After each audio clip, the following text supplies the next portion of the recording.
7, 6, 5, 4, 3, 2, 1. You'll never have the sacred stone. Oh, this you crazy mother. He has a lot of problems. Struggle to be top 5 in points at the end of the season. Wow.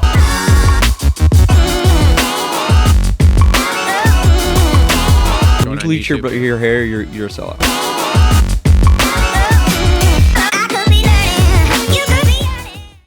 Yo, what is up, everybody? Welcome back to the Moto Aftermath Show. This is episode number 291. This is your A2 wrap-up show. Thanks, everybody, for joining us. Okay, same deal this week here. If you guys are a member, you're obviously not seeing this part yet because we're going to call Eric.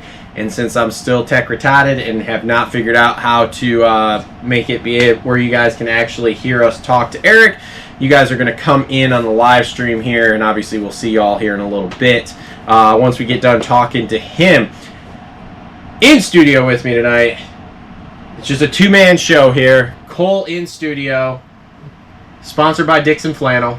Dixon Flannel. And Melon Hats. Yep. Got a whole collection of melon hats. It's dangerous. Have you wrote a proposal yet? 4 melon hats. And Dixon Flannel. You know, we should do that. I was talking about proposals before we hit the record button. You know who we need to send one to? I should be inspiring you. Dirt Studios. I don't even know what the fuck that is. Oh, they make some cool shit. Okay. I'll have to show you Dirt Studios. Well, like, you know the Anaheim shirt I wear sometimes? Yeah. Or the one with... They're the one doing the retro stuff. Yeah. Okay. They do some cool stuff, man. The last one was, I think it said Phoenix 01 or something on it. And it was Carmichael on the Cowie. And it was a dark green hoodie with lime green on it and some stuff on it. Sold out. Memory. It was before. $130 hoodie. Wow. Shirts were $65. Interesting. Sold out within the hour. Interesting. I wonder...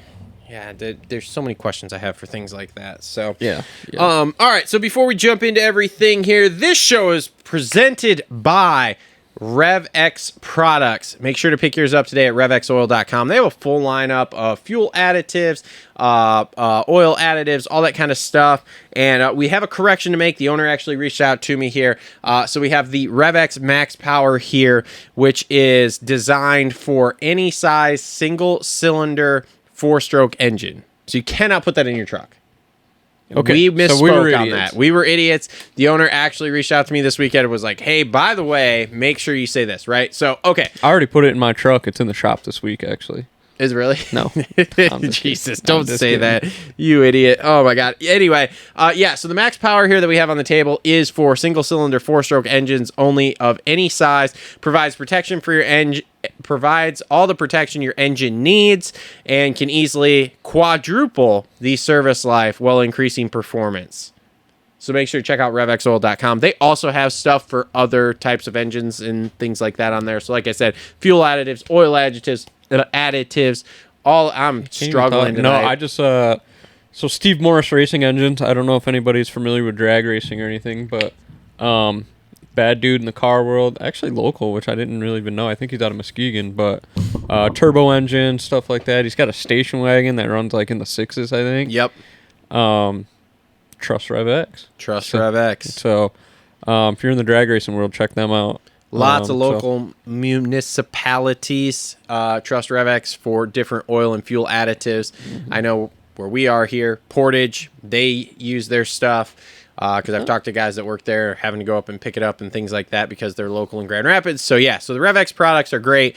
Me and Cole have tested them. There is a video of us testing them out at Battle Creek Motorcycle Club on Rev X's YouTube channel, so make sure to go check that out. We have the footage of that. At some point, I may get to putting a video together. I think there's some footage of me riding the big cow. I don't really have many videos of me riding the big green bike. 5 years behind on stuff, so whatever. All right. Also on board with us here, and Rev X is going to be bringing you the Rev X questions of the day segment. We have some? Got a couple. We got a couple? Okay, great. Cole handles that. So, again, if you follow us on X, make sure to write your questions in there if you want to. Complete Racing Solutions is going to be bringing you a halftime report today. We got a lot to talk about in that halftime report, including a Holster Co. Reload rant and a TLR Coatings tinfoil hat, which is where we will be covering the Lawrence Myrtle breakup. There's a lot to unpack there. Been doing some digging. I don't know what direction you're going to go. I've been doing some digging on this. Not all is what it seems. Gutterworks is going to be bringing you our 450 race recap tonight, and Flo Racing going to be bringing you the 250 race recap, and in that we will have our Isaac Nelson Designs Deegan Danger Zone. Ugh. And there's a lot to unpack with There's Deegs a lot here. to unpack. There's a lot. I'm going to have some hot takes for sure. Oh, I've had some hot takes over the last 2 days with shows, so I haven't listened. I'm big. I understand. It's okay. And like I said, we got in about 10 minutes here, we got Eric Grondahl coming up, brought to you by Alias MX for all your gear needs. We pointing out anything new on the table, or are we just going to let people look at it? Oh, so also coming on board, number one, let's thank Slacker here for sending, I know, here's like a 5-minute ad read. This is freaking great. Slacker did send us over this Slacker sag scale here, which of course I haven't used this model. I had an older model, which I had used, and this thing is absolutely awesome. Helps you set your sag, which everybody should be doing. I just rode the turn track in my house last year, so I wasn't really super concerned with that, but we are going to be working on setup this year. It's crazy what sag will do. So I actually inherited the old one. Thank you, Travis. Cole has the old Slacker. I have the old one. I have this new one. So that'll be fun. And then also we are bringing on Nano Extreme here, which is a pain relief gel. David, I actually got to send him some here, and this is an all-natural pain relief thing. We are, for anyone out there who knows, my family is becoming very crunchy is the term. I don't know about you guys, but we're working on becoming very crunchy. Whoa. And my chick is very into all that natural holistic health things, and our daughter has growing pains with her knees. Her knees were hurting the other night. I said, cool, let's make sure we test this out here. I had already tested it. Cole already tested it. So actually I did some R&D. So if you guys remember the story of me eating shit out in the parking lot here, my elbow was hurting, dude. And before we started rolling, I was like, let me try some of that out, because as always, before we bring any sponsors onto the show, we want to try the product. And if we don't believe in the stuff, we don't bring it on. Simple as that. So smeared it up on the elbow, rubbed myself down, and Jesus, dude, by the end of the show, I was feeling pretty good. Went home, and honestly, I woke up in the morning, didn't really feel too terrible. Slapped a little more on there, and then you boys been getting back in the gym a little bit. So ooh, look at you. Got some aches and pains, obviously, in the morning when you're actually lifting, and so just rub myself down, and cool. Alleviates the pain. I would this say stuff works, man. It does. I've talked to several people who are users. They all praise it so far. So as far as we can tell, it's a winner. Make sure to try it out. I actually am going to be hooking up, because we got a whole box of the stuff, so I'm going to be hooking up one of our members there, David Sparby. Is that his name? Yeah. I know it was David. I couldn't remember how to say his last name there for David a second. Sparby. David Sparby. I'm going to hook him up with some catastrophic injury 16 years ago as a 16-year-old kid. So he's got aches and pains for sure, and supposedly the longer you use this stuff, the more it works itself into the deeper tissues and can really help you out. So so Nano Extreme, there will be a link in the description down below to pick that up. This deal's so fresh. All we have is the one can here, because we've been testing it out and giving it out to people here around us to test out for our non-biased opinions. So, and Cole is right. We do test everything that we bring on the show here. I mean, Rev X stuff, we were going back and forth doing tests with that for like 6 months last year. We literally went out and actually rode with it and all that stuff. Put it in my pit bike, put it in my Grom, put it in my big bike, put it in Cole's bike, put it in the neighbor kid's bike, did a test day to test all sorts of different stuff with. If there is something on here that we are promoting, we believe in it, work with it, whatever. So the Slacker for sure, man. The Slacker is awesome. That thing's a game changer, honestly, for you vet riders out there like all of us, man. BRMs. No disrespect to the ladies in the house, but it's a little hard to get your sag set with the ladies. Yes. And you can definitely hook that thing up and set the sag yourself. And dude, I haven't set the sag since my dad quit working on my bikes, and that was, I don't know, I'm 30, I'm going to be 30, so when did he quit? I was like 18? Shit, man. Yeah. Wow, that's actually mind-blowing, that time. Wait, it gets worse as you continue to get older, man. Okay, yeah, that was a life moment there, but yeah, dude, Haven't set the sag. My bike gets choppered out AP style, and then I hate the bike, and then start sucking. But, dude, set the sag on the old cow after a few hours on that thing and went out, and, dude, it's And crazy it was like a what new a couple, bike. crazy what a couple millimeters will do. And if you're lacking some front end field, just lift that That's ass my end up a plan little this more. year. I'm going to So- see if I can get this Blue Crew because I have a deal in place to switch if need be, but I'm going to try because it'll save me some money Yeah, well, if I... Did you hear the stuff on Pulp or whatever they were talking about, like Tomac or I don't know, some of the guys running like 85 mil. 90, yeah. Whew. And I was going to go because I think I think if I'm like remember 103 out correctly, here, son. I was going to say, I think they told me 103 to 105, and I believe I've been running like 103. So I was going to go to 100 first and see Try that. what it was like. It'll make a huge difference, dude. It's crazy. It's crazy. Yeah. So we'll test that out. So again, there's links to all this stuff, and now we've done a 5-minute sponsor read. We're just glazing the sponsors You right want now. you want me to tell you a life thing that will make you, because I just saw your eyes go, holy crap! It's been 12 years since my dad really worked on my bike. Yeah, I mean, how much time we got before Eric comes on? Well, we got we're- a few minutes We're doing here. a little bit of opening stuff right now, so if you guys are bored, fast forward. But Went out with the old lady last night. Had a couple friends. We're like, hey, we're going down to Cowboy Up. Ooh, cowboy She up. was like, I'm gonna go. I was like, well, are Hang guys on, allowed to one go? second before you get going. Yeah. Isn't Cowboy Up known for like line dancing and shit? Yes. Okay. Which we did. Okay, continue. We did. Continue. So anyway, so we go, and when you see your friends' kids at the bar, you know you're getting old. Ooh, that's Which I that's did hard. last night, and I immediately texted him and said that same thing when you see your friends' kids at the bar with a palm face emoji, and then I just said, kill me now. Well, you want to know what else is crazy? Yeah. So this is a feel old moment, and shout out Gutterwork. So Zane Libretto. Oh boy, here you go. Now you're getting it. So like Zane, one time, babysat him when he was a baby, Oh boy. and And then they realized that was a mistake with you. I was like, oh man, this crazy having kids. I ain't ready for this. No, but it's just crazy, going through that experience, and then now I'm friends with the kid on Snapchat, and I'm seeing him do all the shit I did when I was 16. Oh, boy. I think he's out building snowboard jumps and stuff Yeah, right yeah. now, probably listening to this and the Bobcat driving around. But Yep. it's like even that's crazy watching him grow up and Mm-hmm. seeing him on 50s, 60s. Now he's riding a 350 and stuff like that. It's like It's weird. It's- It is. yeah. It's One of super those weird. things. I have Needhams, who are the neighbors. He is 18, 19 years old now. Maybe 19, 20. 18, Yeah, 19, yeah. I think. Yeah. Then you've got Lubski's there that I used to hang out with all the time. That I'm still friends with them, and their kids rode. I don't know if they still have dirt bikes. I haven't seen them in a long time. But like watching. I mean, dude, I met them doing birthday parties at Jungle Joe's. You did when they were birthday like parties. 4 or 5. Were you a clown like Steve-O? No, but I was the entertainment. My name What was did you do? Mr. Awesome.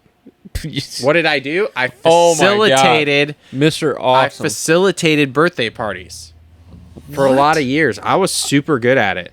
So I you got are big bucks. You're the Chuck E. Cheese. I got big bucks to do that, bro.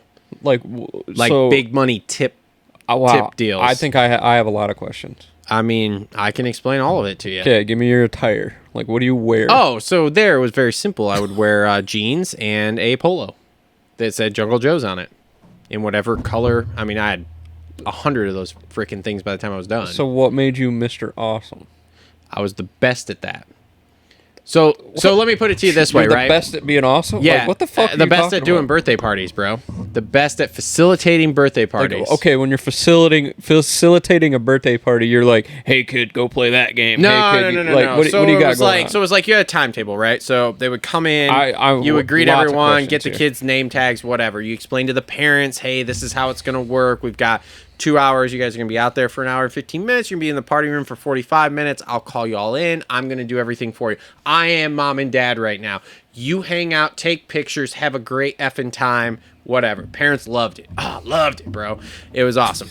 And then I would do such a good job that when you get done and they're checking out, right? And mind you, you don't know this because you don't have kids yet, right? So this is going to blow your mind. So back then, it was... We're talking what? 2000? 2008, 9, 10, 11, 12 range, right? Yep. So back then it was, say, $200 to $400 for a birthday party.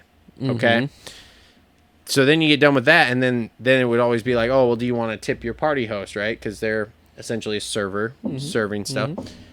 And the first one I ever did, I got left a $50 tip on like a $300 party, right? And they came up to give it to me, and they were like, you just got tipped $50. And I was like, sweet. And they've been open for not quite a year or whatever. They're like, no, you don't understand. Nobody's ever got more than 20. And I was like, all right, sweet. And then I just kept setting that bar and setting that bar and setting that bar. And I think the most I ever got was like $75 on a thing. Mr. Awesome over here. Dude, I was so good at it. So at one point I got a name tag, right? Because we had like the normal name tags. So I had purchased a name tag that was an electronic billboard. And so I had it scrolling Mr. Awesome. How old are you at this time? 20, 21, 22. You're riding the crotch rocket to Jungle Joe. 100. You're hopping off. Bro. Not only am I riding the my crotch God, rocket there, dude. I'm wheeling out of there like Holy just shit. like I'm getting done with work. So and my friends are meeting me there. So there's 87 bikes out in front. All the crotch rockets in front of Jungle Joe. The BBRC is out in front of Jungle Joe's as and I'm Mr. getting off Awesome's work. fucking walking outside. Oh my God, dude. I was so you're like that. What's that show? Where, so much so that moms would see me years later after I'd basically been done Here doing we birthday go. parties. You're going too far now. No, I'm not even kidding. At the gas station, Mr. Awesome, and I'm like, holy shit, what the? Because like that was past my prime of doing it, bro. I'm not even kidding you. That's how crazy it got. I was so good at this. I don't even think you understand. So what happened? Why are you here? Well, what happened is that you, as a male, you only have a certain window there that you're of that you're not age. like not creepy. That it's not creepy. And then I progressed through the ranks at this place and got to the point that I was running it. So I wasn't doing birthday parties anymore. I was in charge of making sure everybody else did the birthday parties properly.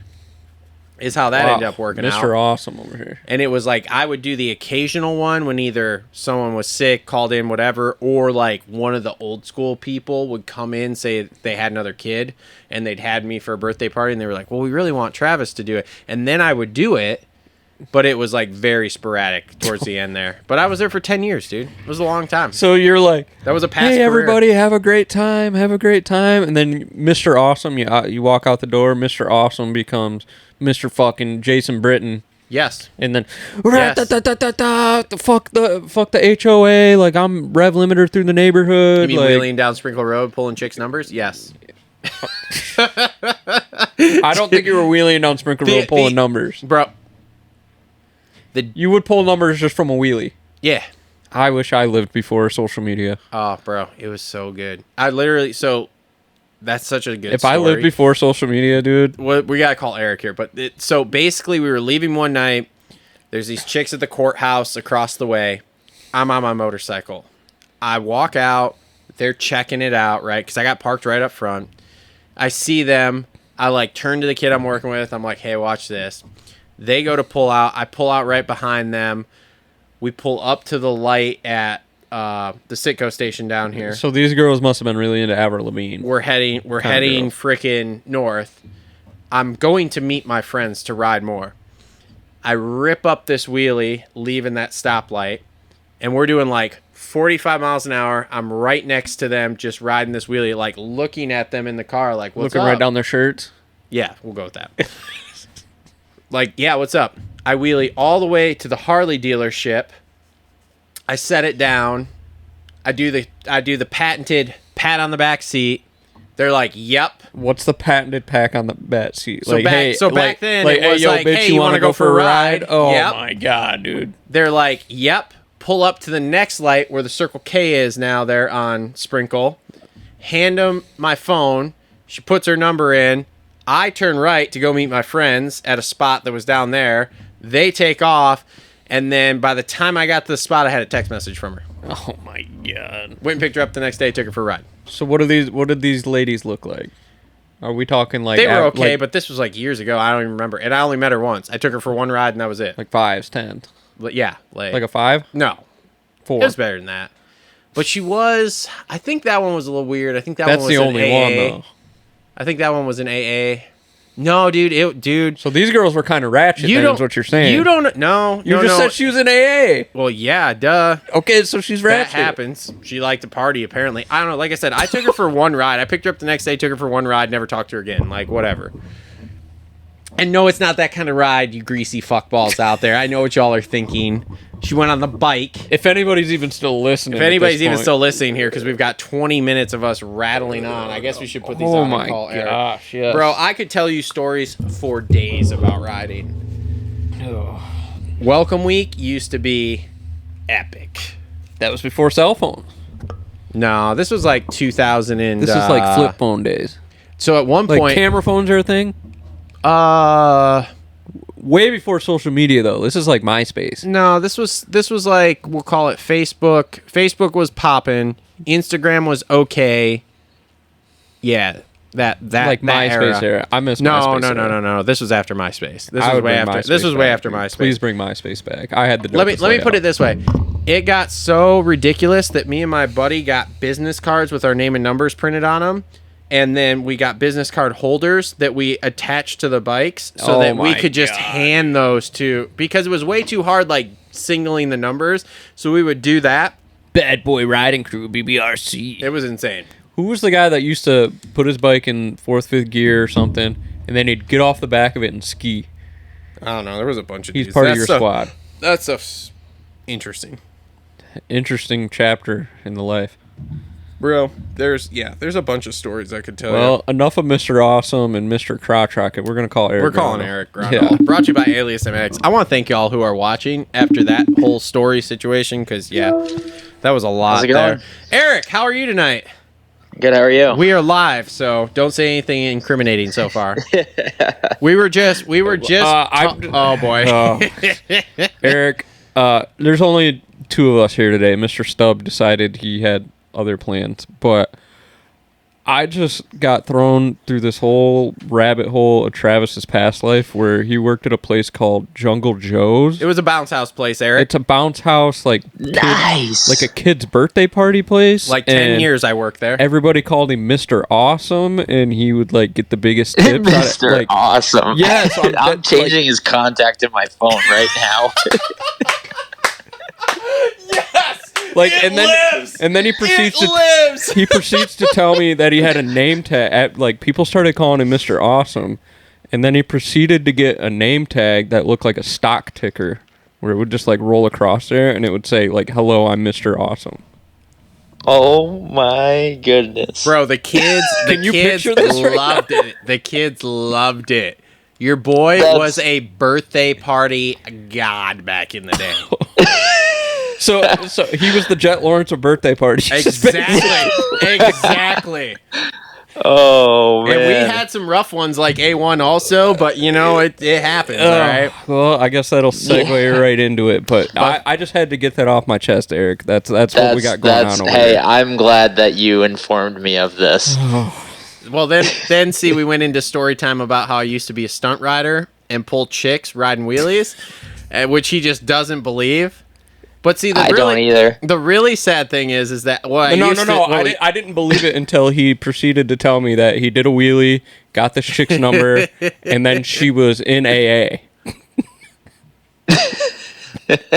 Look, And bro, then it made sense. we all live different lives, okay? At certain times. This was a previous life, all right? Anyway, let's talk about the dirt bike Now I'm stuff, a family man. We went out to a bar last night, and we were home by 9:30. That's perfect. Dude, it was great. It was great. Went line dancing. The instructor really liked me. She was great. Was dancing with her. It was awesome. Did she call you Mr. Nice. Awesome? She did not call me Mr. Awesome, but it was pretty funny because she kept coming back over to make sure I was doing things correctly. And then when we were doing the couples dance, she came up and she was like, "Okay, honey, you go over there and dance with him, who she was dancing with, and I'll work with him for a second because we want to make sure we get this." And I was like, "Ooh, Ashley, you got some competition here." Wow, it sounds like you are just like you're the Just a hot commodity. Yeah, Dude, it is hard being this fucking cool, but I manage. He's the somehow. Rizzler. I can't wait until my daughter actually realizes like how cool her dad really is, and then it's gonna That be her dad's Mr. Awesome. dude. It's Yeah. gonna be a big fucking problem for her. the king of Riz. Kingaroos. Like, bro, you think like these internet fucks got anything? Steve will do it, and those fucking guys, they ain't seen shit. I'm over. Oh man. Anyway. Speaking of, did you guys hear that Disney bought Mr. Beast's YouTube channel? Who did? Disney? No. Yeah. So supposedly there's some management company that manages all of Mr. Beast's YouTube channels that they started or whatever, and supposedly Disney just bought that management company from him for $5 billion. Holy smokes. I mean, it's no surprise. Jeez. It's no surprise there. And then That's insane. Then you think about the shit Oh, Mr. okay. Beast has Here been it involved comes. in. Here it Hashtag comes. TLR tinfoil hat. Here comes the tinfoil hat. I knew that was coming. We'll get to that later. That's a different podcast. All right, Eric, welcome to the show. Brought to you by Alias MX. Hey, man, I just want to let you know, 5 points, buddy. It's a rough day. 5 points. I know. It's close. 5 points here. Red plate by Glendale. That ain't happening. I know. There's going to be chaos next I week. I'm was super I was excited, just but- doing my fantasy picks, and I was checking out last year's Triple Crowns, and it's not looking good for your boy Look, man, based off statistics. we were having an off-air conversation last night / this morning, and I agreed that I think Eli or Kenny is going to win next week. Yep. I would agree Yeah, with that. Chase and Jet's record off past Triple Crowns is not the greatest. It's fucking terrible. Well, even without the Triple Crown thrown in, like, historically, Eli and Kenny have just been great at Glendale as well. Yeah. Yep. Yeah, Yep. that's a big part So of it. just something too. about Glendale. I don't know if it's, like, vibes coming in or just the way that track is just a little more wide open, Yeah. like momentum carrying, which favors Kenny, Yeah. and then Eli being the outdoor beast that he is. So, yeah, I'm excited. The strongest Eli, Kenny, and Webb they're all pretty strong at Triple Crowns. Yeah. However, Glendale was Webb's worst Triple Crown. So That's because Take Webb's that not. for what That's it because is. Webb's not fast enough. Yeah, is Glendale? he's not. Wait, he's just not as quick on like the hard base slick tracks. He's really good when it's ruddy and technical. Yeah. Yeah, and he's not really the sprint right off the gate guy. He's a get a guy late in the race guy, and he runs out of Yep. time in those. Yeah. So, but yeah, I'm excited. Triple Crown. Everybody's still somewhat healthy. Yep. Hopefully this sickness is done going around. I guess that was what was going Yeah, on no with kidding. Chase, from what I understand. Yeah. Yeah, he that's it was they pretty said bad. on the broadcast.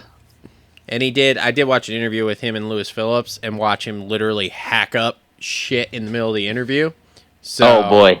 So, yeah. So, Was it manufactured? no. It wasn't manufactured. Okay. Lewis was like, do you want me to leave that in? He's like, yeah. He's like, that way people know I'm not bullshitting about being sick. And I was like, fair. Fair point. I also now do not think that.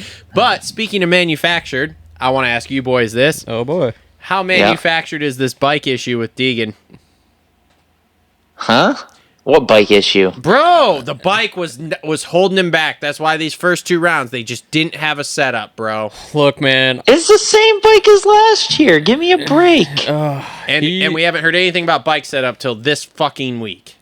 Look, Yeah. man. Anything with Deegan this past weekend, I felt like I was back a couple months ago when I was watching Kamala Harris campaign videos and just like and just reading through all the man. bullshit. It's amazing Hey. how a win will make you super cocky all of a sudden. It's amazing how much Juju's in his head, though. Like, I know he won, and he was better last night, but Juju is in that fucker's head big time, and you can 100%. tell he does not know what to do because Bum Air will not bite into anything. Nope, not Yeah. at all. He's just, what makes you guys feel I'm here that to way? win. That's it. Did you see his friggin' panicking, I don't know what to say interview after the heat race when he cleaned him out? Yeah, I guess you're right. Yeah, he was It basically jumbling all over his words. basically said, "I'm sorry, Juju. Please don't clean me out and give it back to me in the main event." I'll In be which honest, I Juju didn't listen could to have, it. and he didn't. I did see some breaking news, Moto TMZ style here. Okay. Danger Boy Deegan liking some of Juju's posts on Instagram, so maybe he's on we're block. back. I guess we're Ooh. back. We go from So they're block to back. liking post. Oh Block to boy. back, so Yeah, well, he's got to because he's still trying to fuck with him in his head. Yeah, he's But gonna did- like a post just to put his name in on his phone. You know what I Yeah, mean? So- but I Yeah. 100% agree with Eric. Like he isn't like Juju, and I think what Danger Boy's been referring to this entire time because he keeps talking about Juju talking shit, which I'm just like, oh, which didn't happen. Yeah. he's digging pretty deep to like, find what? that. you know what it is Juju was on Pulp on Monday and he said, and they had brought up like Deegan messing with him because apparently Deegan was messing with him at San Diego in I saw the clip. practice. I saw the clip. With a couple, Yeah, I saw with a couple video of different it. things. Yeah, and so and Juju was basically like, yeah, I've been dealing with this shit my entire career. We grew up racing, so like I know Yeah. exactly what's happening. It's like it's nothing new. Yeah. So like that's where I think it's like you are 100% correct. If Deegan doesn't know how to handle it because like most guys he throws this at and they didn't grow up with him and they're just all of a sudden like what the fuck's happening?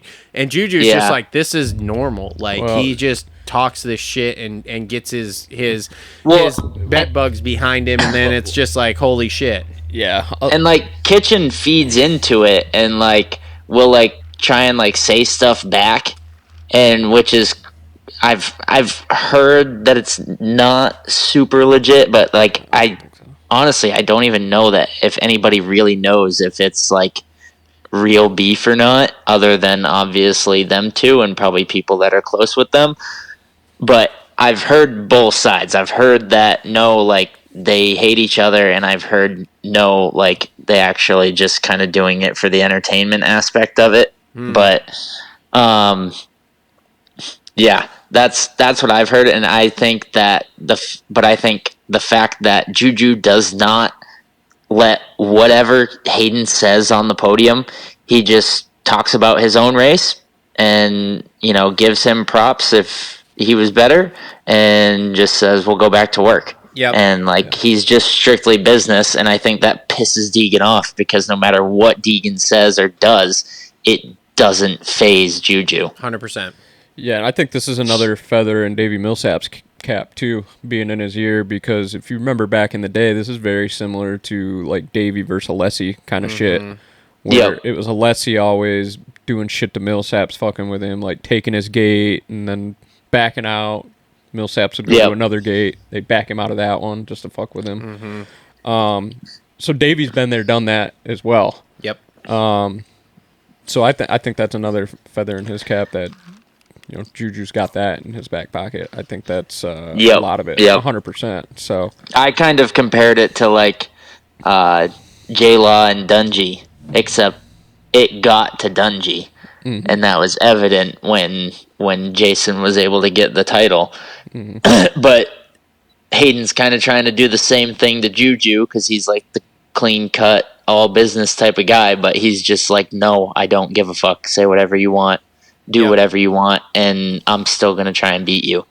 yeah, I would love to see Juju just throw a low key jab at him though. Like in the interview, Yeah. like the interview, Yeah. he could have been like, "Yep, he was the better man tonight, but I still got a 7-point lead," Yeah. and then been done with Yeah. it. Like that would have been perfect delivery. in We'll my see. opinion, We'll see next weekend. I think I don't think he's next week might suit Juju a little better than Hayden. I'm with that. And Yeah. I don't think he's scared to strike me as he's scared to say something like that. So Well, I think his Instagram edit after he won San Diego, like the "I'm King Julian," the quick little edit thing. I think that was like a subtle jab yeah, towards Deegan. Like, you know, Deegan saw that and it pissed him off. yep, 100%. Because it was funny and sick. Yeah, Deegan's post after this race was a little out there as well. Did you see that, Travis? No, I haven't seen that yet. Oh, he put something about him. I'm just a humble kid or something. Just kidding. Oh, yeah, I and saw then you that, swipe to and the I was right, like, and it's a dude. picture of Trump with 2 middle fingers up and says, "I'm back, bitches," or Yeah, something. Yep. I did. Come on, like Yep. chill, man. You just won one race and now you're back. But Yeah, I don't know. you're back without a red plate still, last I checked. Look, I've been saying this all week, and I'm going to continue to say it. That fucker brought a knife to a gunfight, and Julian brought a gun to the gunfight. And literally has been just shooting at him the entire time, race-wise. And Deegan went, holy crap, I don't know what to do. And like I said, this week here, with this, every interview he's giving, super calculated. Oh, we were off on the bike setup. It was only allowing me to ride 70%. It was only allowing me to ride 70%. It was only allowing me to ride 70%. The bike setup was off. I told him, bring all the setups, because I don't know super well with the clickers and stuff, so just bring different setups. Dude, I've been grinding from 9 to 4 every day. Yeah. And I'm just like, you haven't said one thing about your effing bike until this week, because it wasn't the bike, bro. It wasn't the bike. You showed up thinking you were going to be king shit, and you were just going to have to battle Levi.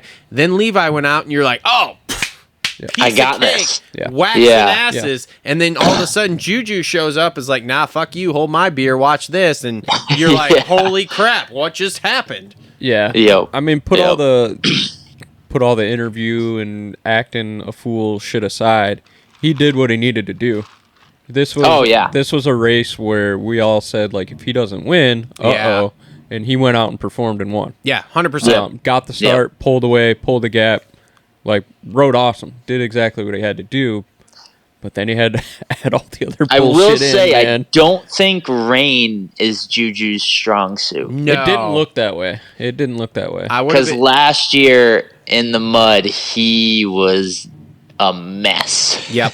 Yeah. And he was a wreck at that muddy race. So I would have been interested to see that had it stayed dry and not rained, if he would have been able to get closer to Deegan. So I think when that started, I agree with you. I think he backed off and was just like, look, let's not throw this away. 7 points. Yeah, if he beats me, I still got 7. We're good. Yeah. Yep. Yeah. Yeah, that's kind of what I think it was. And he kind of, he started racing behind him as well. Like, he started battling Jordan rather than battling Deegan, and he withstood the pressure and did what he had to do. Yep. And Jordan did what he does. Yeah. Kind of exploded there at the end, and that was a bummer to see. I was hoping to keep him on the podium. Do you know what he ended up getting? Did he get he fifth? lost one spot, I believe. Or fourth? So he got 4. Yeah, I think he ended up fourth. Yep. Yeah, Davies got him, and that was it. Yep. But, man, I think we'll see some Deegan on Smitty crime at least again too. Seems like whenever those two are around each other, something happens. I don't know. I don't think Smith has that speed on that Triumph right now to be with him. Smith has been good, but he's just a distant third from those two at this point. Yeah, he was a little bit off Yeah. all day, you could see. Yeah. He didn't quite look 100% comfortable. They all are day long. chasing setup. Honestly, that track, it seemed to be like you were either on or off. Like, nobody just looked like okay out there. Like, you either looked comfortable or uncomfortable. And to be honest, track. I thought the track was it was a good track. It wasn't a great race track though. No, I'll agree with that. But it was different than every it was other different. shit. It wasn't cookie cutter, so I liked that. But like, Tomac looked good all day. Deegan looked good all day, and like, honestly, I thought Jet looked like crap all day long until 100%. that one heater he put in on the last lap. I was like, okay, he finally looked good and comfortable. But I'm like, yes, in the second session. First heater, he was sketchy. Dude, he clanked so much very shit, sketchy. and I was like, he just went to the top, and that lap was crap. Oh, like, yeah. He cased the Bike shit was out of stuttering stuff. after the tunnel jump into the corner, like bouncing around on the top of the berms. Yeah, so I was just like, I'm like, I don't see this night going very well for him. And especially not, dude, Hunter, holy smokes, he got his stuff together for that main event. Because did you see the couple laps they showed of him during practice? It wasn't great. It looked like he hadn't rode Supercross in 2 years. Well, even in the main, like, did you see him in the whoops? Yeah. It's like he got to the whoops and was like, oh, fuck. Mm-hmm. Yeah. And I would imagine that, their bike setups gotta be pretty similar, but it sure didn't look that way, because Hunter's bike looked like garbage all night long, and Jet's looked perfect. Yeah, Jet, I think is back where he needs to be. Yeah. I didn't really see. He didn't like the bike. Didn't you see him after the race? Oh, give me a break. He He's just gonna keep saying that. That was before. That wasn't even during an interview though. That was literally like pull off the track, talk to the dudes, like, hey, the bike is not good here, here, and here. Like, if he's saying that, again, there's still more in there then. And if there's more in there, like I told you last night when I was texting you, because 5 points. Let me just brush that off my shoulder here. Fucking everybody's screwed, man. See, I'm going to disagree with you there because I think a lot of these guys, they get so used to chasing bike setup that they're just never happy. Yeah. And I if you think about it, I mean, I don't know about you, but I've never rode a dirt bike that I'm like, oh my God, this bike is perfect everywhere on the track. No. And I think that's what they're all chasing because they think because they're on a factory team with all the best stuff and all the right people around them. But no, there's comes a point where you have to realize that you just have to ride the bike. And I think that's kind of what Sexton figured out in outdoors on the KTM is he just kind of figured out how to ride the thing through the sections he didn't like it in and made it happen. Yeah, and then Jet got hurt, and then that title was easy. Hey, well, listen, he did walk by Jet and Lord. beat him by 30 seconds Here at we Southwick go. Look, before man, that happened. And here then we go. Jet was all flustered on Monday and Oh happens boy, to crash. one and get moto hurt. wins one fucking moto. Mr. Awesome, I got a question for Yeah, you. go ahead. Do you on the hierarchy scale here? Oh boy, Titles or wins? as to what's better. What counts more? What holds more weight for you? Titles? That's what these guys get paid for? I mean, I guess it would be titles until you get to a certain point, right? So when you get to a certain point like Eli is, right? Mm-hmm. Essentially, when you get into greatness / legend standpoint, then the wins start to count a lot more because you're getting to that point. A la Eli being number 2 all time, having 11 years of getting a win, the 9, 10, however many race win seasons like that. Once you get to that point, up till that point, It's title. it's titles. Okay, for sure. Thank you for telling me that because Chase and Jet have the same amount of big bike titles. Uh-huh. So, And this what year is Chase on in his 450 oh, here he goes career here? backpedaling. There's Mr. no Yeah. backpedaling? They both have the same amount of titles. Oh, yeah, and Jet is in year 2. Okay. Jet has also I'm pretty sure Sexton Well, won 2 his and a title in half. year 2. Jet has also gone perfect. Well, Chase but is you just said race nowhere- wins don't count. Chase is nowhere near to perfect. But You that's just said not, titles. that's not even a win thing. That is, he won every fucking race in this series. Every effing one. That is a different level than just he won 20 out of 24. I understand that. He won Yeah, every no, that single that one. was pretty epic. That was impressive. Which is something only 3 people have ever done. That gives him just The a other little two- bit of a nod over Chase. One is quite literally the GOAT because of titles and wins. The other is the GOAT because of his speed. And then, Well, then wins. there's this kid. Really? Yeah, and wins. Stewart Yeah. was known for winning or crashing. Yeah. It's really that was, a shame. That was pretty Stewart- much it. It's really a shame Stewart doesn't have more titles. Yeah, I know. Yeah. What's he got? 2 Supercross, 2 Yep. outdoor? Yep. Does I he think even so. have 2 outdoor? Yeah, I think he does. Because he won No. Oh, Oh, wait, the perfect season, and 8. that's it. no, he's got to have more than that. No way. I'm Hold telling on. you, I think he only has 1. Look, you and Eric talk about something interesting, and I'll go look at the vault here. I don't know. Well, this is interesting. This is some bench racing Yeah. stuff. Well, yeah, but I need to look it up. So could you please Well, talk? who's got Oh my God, you're annoying me. who's got the 08 Stewart bike? Doesn't your dad have that, Eric? I don't know. I don't think so. I don't think we have that one. I know you guys have one of them. Maybe it was an MXDN bike. or Wait, something. no, we do. Yeah, Yeah. we do. Go We with- have the perfect season bike. Yep. And I think that I'm telling you, I think that's the only one. And we have his first championship bike, his first 125. championship That bike. thing's sweet. You know, I sent your dad a thing because they were selling that gold pit bike that he had at some point here. And Oh, no way. And I was Yeah, like, hey, Mike, here, pick this up. And he never responded to that. I'm pretty sure it was the same guy that actually had the 125 and that perfect season bike had the gold pit bike. I'm not going to lie. I was actually a bit disappointed they didn't respond to that because I thought for sure that would go in the Mike Grondahl Museum of Greatness. Yeah, I forgot about the gold. I'll have to ask him that about thing was it. Sick. Yeah, that thing was nasty. You, sir, are correct.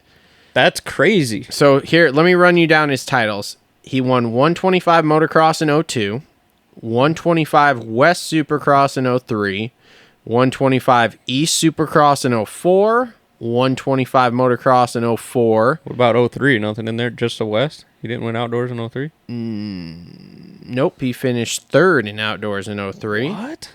He won the 2007 Supercross title, 450s, won the 09. 2008 MX title, and And then 09 won was his the last one? 09 Supercross title. Yeah, so he's only got 3 big bike titles. That's fucking mind-blowing, actually. That's insane to think about. Yeah. It's just Insane. it's just that speed, man, is what puts him over in the Bubba scrubs, and just that's Yep. what puts him over the top there. So Yeah.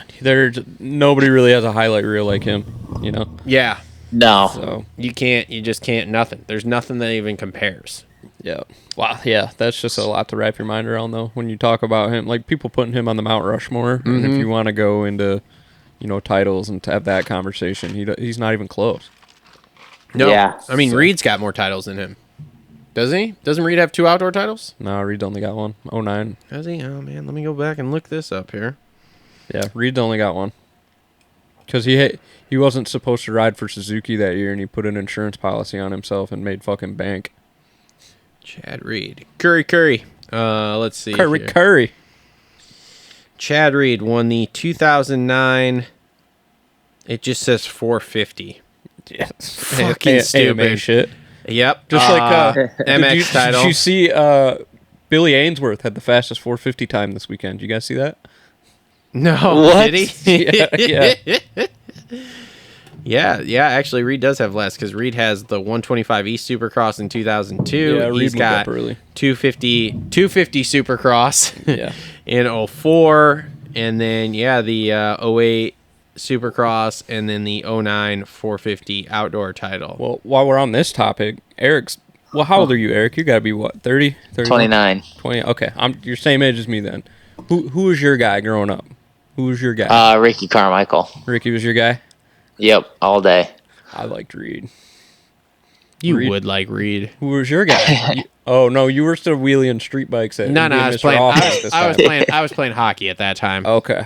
So So now back, who's your guy? I was McGrath there as a It's kid. hard to top McGrath. I was gonna say that was my era was McGrath, and then it went into Pastrana was my I dude. loved Pastrana. I was so bummed when he decided not to. I mean, he has the continue greatest racing. first name ever. Period. Yeah. End of discussion. Yeah. So, so then it was Pastrana, and then at that point I drifted from the sport to pursue hockey. So You want to see some insane speed? Go back and watch maybe 02 bar to bar or some of the early 02 Yep. season Yep. stuff with Gary Bailey has some raw practice footage yeah, with Pastrana on the 250. Dude, Dude, yeah. his whoop Good job. videos and stuff, insane. Yeah, that and like, I guess I never really looked at Pastrana as being a guy that could corner well, but if you go back and watch some of that 02 stuff, like he could pivot that bike so good, just in and out, gone. It's Yeah. impressive. And then obviously ADHD and X Games and Yep. all that kind of stuff. all that stuff. So Dude, I go back and watch some of that old stuff, and I'm just like, this is incredible. oh yeah, Like Yeah. back in the day, Gary it Bailey's just- been putting some good stuff up again lately too. has he? Yeah. I don't oh know. yeah. Great follow. If you anybody listening to this or watching, not subscribed to Gary Bailey's channel, dude. You ever watch Walty Wanders or whatever? Dude, he's got some hot takes. That's for sure. What's he got going on? I don't know. He's some old dude, and he just talks motocross and supercross stuff, but he has some hot takes. You watch this guy, Eric? No, I've never even heard of him. Oh, I man, think go we're going to look him up. rebrand this channel to Mr. Awesome. Go look him up. No, we're not. Yeah. I'm not rebranding this channel now. The Mr. We're Awesome we're locked in. And it's a picture No, I of think you we with a should Jet rebrand. Lawrence shirt on and a fucking clown nose. And Look, a we can fucking rebrand. wig. We can rebrand the personal pages here, okay? But we're not rebranding this Like, one. we'll put a clown nose on you. We'll get you the bozo, the clown cut, and a Jet Lawrence shirt. You know how long it's taken me to get to this level of minimalist Awesome. here? Yeah, This level of awesome on YouTube here. God, it's great. So Yeah, Eric, when he orders some Alias gear, I think you need to surprise him with a Mr. Awesome butt patch or something. Oh, well, by the looks of his poll online there, Alias isn't that cool. whoa! Hold up. We didn't even make the cut. Let me tell you this. I don't control that kind of stuff, Eric. I post videos, okay? The guy across the table. No, I is the one- post the stuff that's a little different. Travis is the one that posts the clips from the Supercross from the same angle with 15 million different riders 10 times a day. Look, dude. That's Travis. If it views, it views. That's all I care about, all right? But yes, I did. Yeah, I was going to say, don't blame me that. After Eric commented, I felt like I disrespected him. We are literally a show that has a sponsor of a Look. gear, and you don't include their fucking gear. Look, I was gonna be a real. Did you hit your fucking head today? Listen. I was gonna be a real dick and say something back, but I held it back. I mean, you should But have. I'll just say it for good bants. I was gonna say, well, you got to Did you make just the main use the event to term- be on our poll. Did you just use the term bants? Banter, good banter. But you said bants, not banter. Yeah, good bants. Holy fuck, I can't handle Yeah, you you're old, kids. brother. Oh my Yeah, god. that's. This is why I leave the bar at But, like, 9:30 is at it night. too hard to say banter? Like, It's are you not saving any more time? syllables? And now you just sound retarded to all us old folks who Okay. pay the bills. So Okay, so to create some good banter, I was Thank going you. to comment back and Jesus. say, your gear has to be in the main event to make to make the poll. I think that's a legitimate thing. But I put Prado in it, so I had no. Oh my I God. had nothing to stand on. Oh my I had God. nothing to stand on. You holy shit. Yeah. You could have said you have to be a factory rider. I know, That would've been yeah. fair, but In all fairness, I did I like the purple on the jersey. I don't like the lighter purple pants. I'll be straight up. Is it too? yeah. I don't. Yeah, it's two different shades, isn't it? Well, it's flip flopped. So the jersey Oh, I get is you. dark purple with light purple accents, and then the pant is light purple with dark purple accents, and then the logos are neon yellow. Got it. Yeah, Okay. the neon yellow stuff popped. Yeah. Was he yeah, running- no, that's been. I mean, that stuff's like almost sold out. So you can hate it all you want, Travis. Pull me that. I mean, dude, the purple's hot. Look, trust me. Purple's hot right now. Yeah. As a color guy myself, the purple's hot. Yeah. See, if the Hang on, let whole me see kit it. was that dark purple, I'd be way more okay with it. I don't like the lighter purple. It's weird to me. It's not my Yeah, cup. I It's not mean, my hey, cup of tea. If people I'm a buy big it, light fucking sell it, purple bro. guy, so Okay. Look, dude, if people buy it, fucking sell it, dude. I'm not I knocking like that it at too, all. but- Oh, yeah. What's your stance on the white boots though? A-Stars make some pretty sweet purple boots that would have fit right in on yeah, that. purple or the neon yellow. I always wear the. Actually, I got there- the LE Alpine Stars. There's a picture with the purple boots. with the light purple Yeah, boots. yep. We're yeah, looking this is at the it right picture now. of you, the man yourself, with the purple boots. Hey, did Yeah. you like how we updated your picture finally on the show here? Yes, thank God, dude. That I was know. me, by the way. Travis isn't capable. Yeah, Cole handles those. I don't do the Photoshop thing very much, so I'm that's pretty mid at it, but that's it a looked Cole- better than that's a what it Cole was. thing. So But no, we Yeah, will thank put you for doing that. Alias MX in can I get some custom all dark purple gear like that? Would that work? dark purple. Yeah, like Maybe. like the jersey. Can I get pants in that same color? like can you're we? talking Barney purple, or are we talking? I'm talking limited edition Mr. Awesome specials. Okay, like there's only 3 sets ever made, and I buy all 3. Oh well, Can we we've get got some sublimated more too? stuff coming out soon. Can we get some sublimated too on that deal? Like, can that be a thing? Is that a thing right now? I get some limited edition with some sublimation here. It's not a thing right now. Okay. No. What sublimation or limited edition, Mr. Awesome? Because I'm Both. confused. Both right now. Both.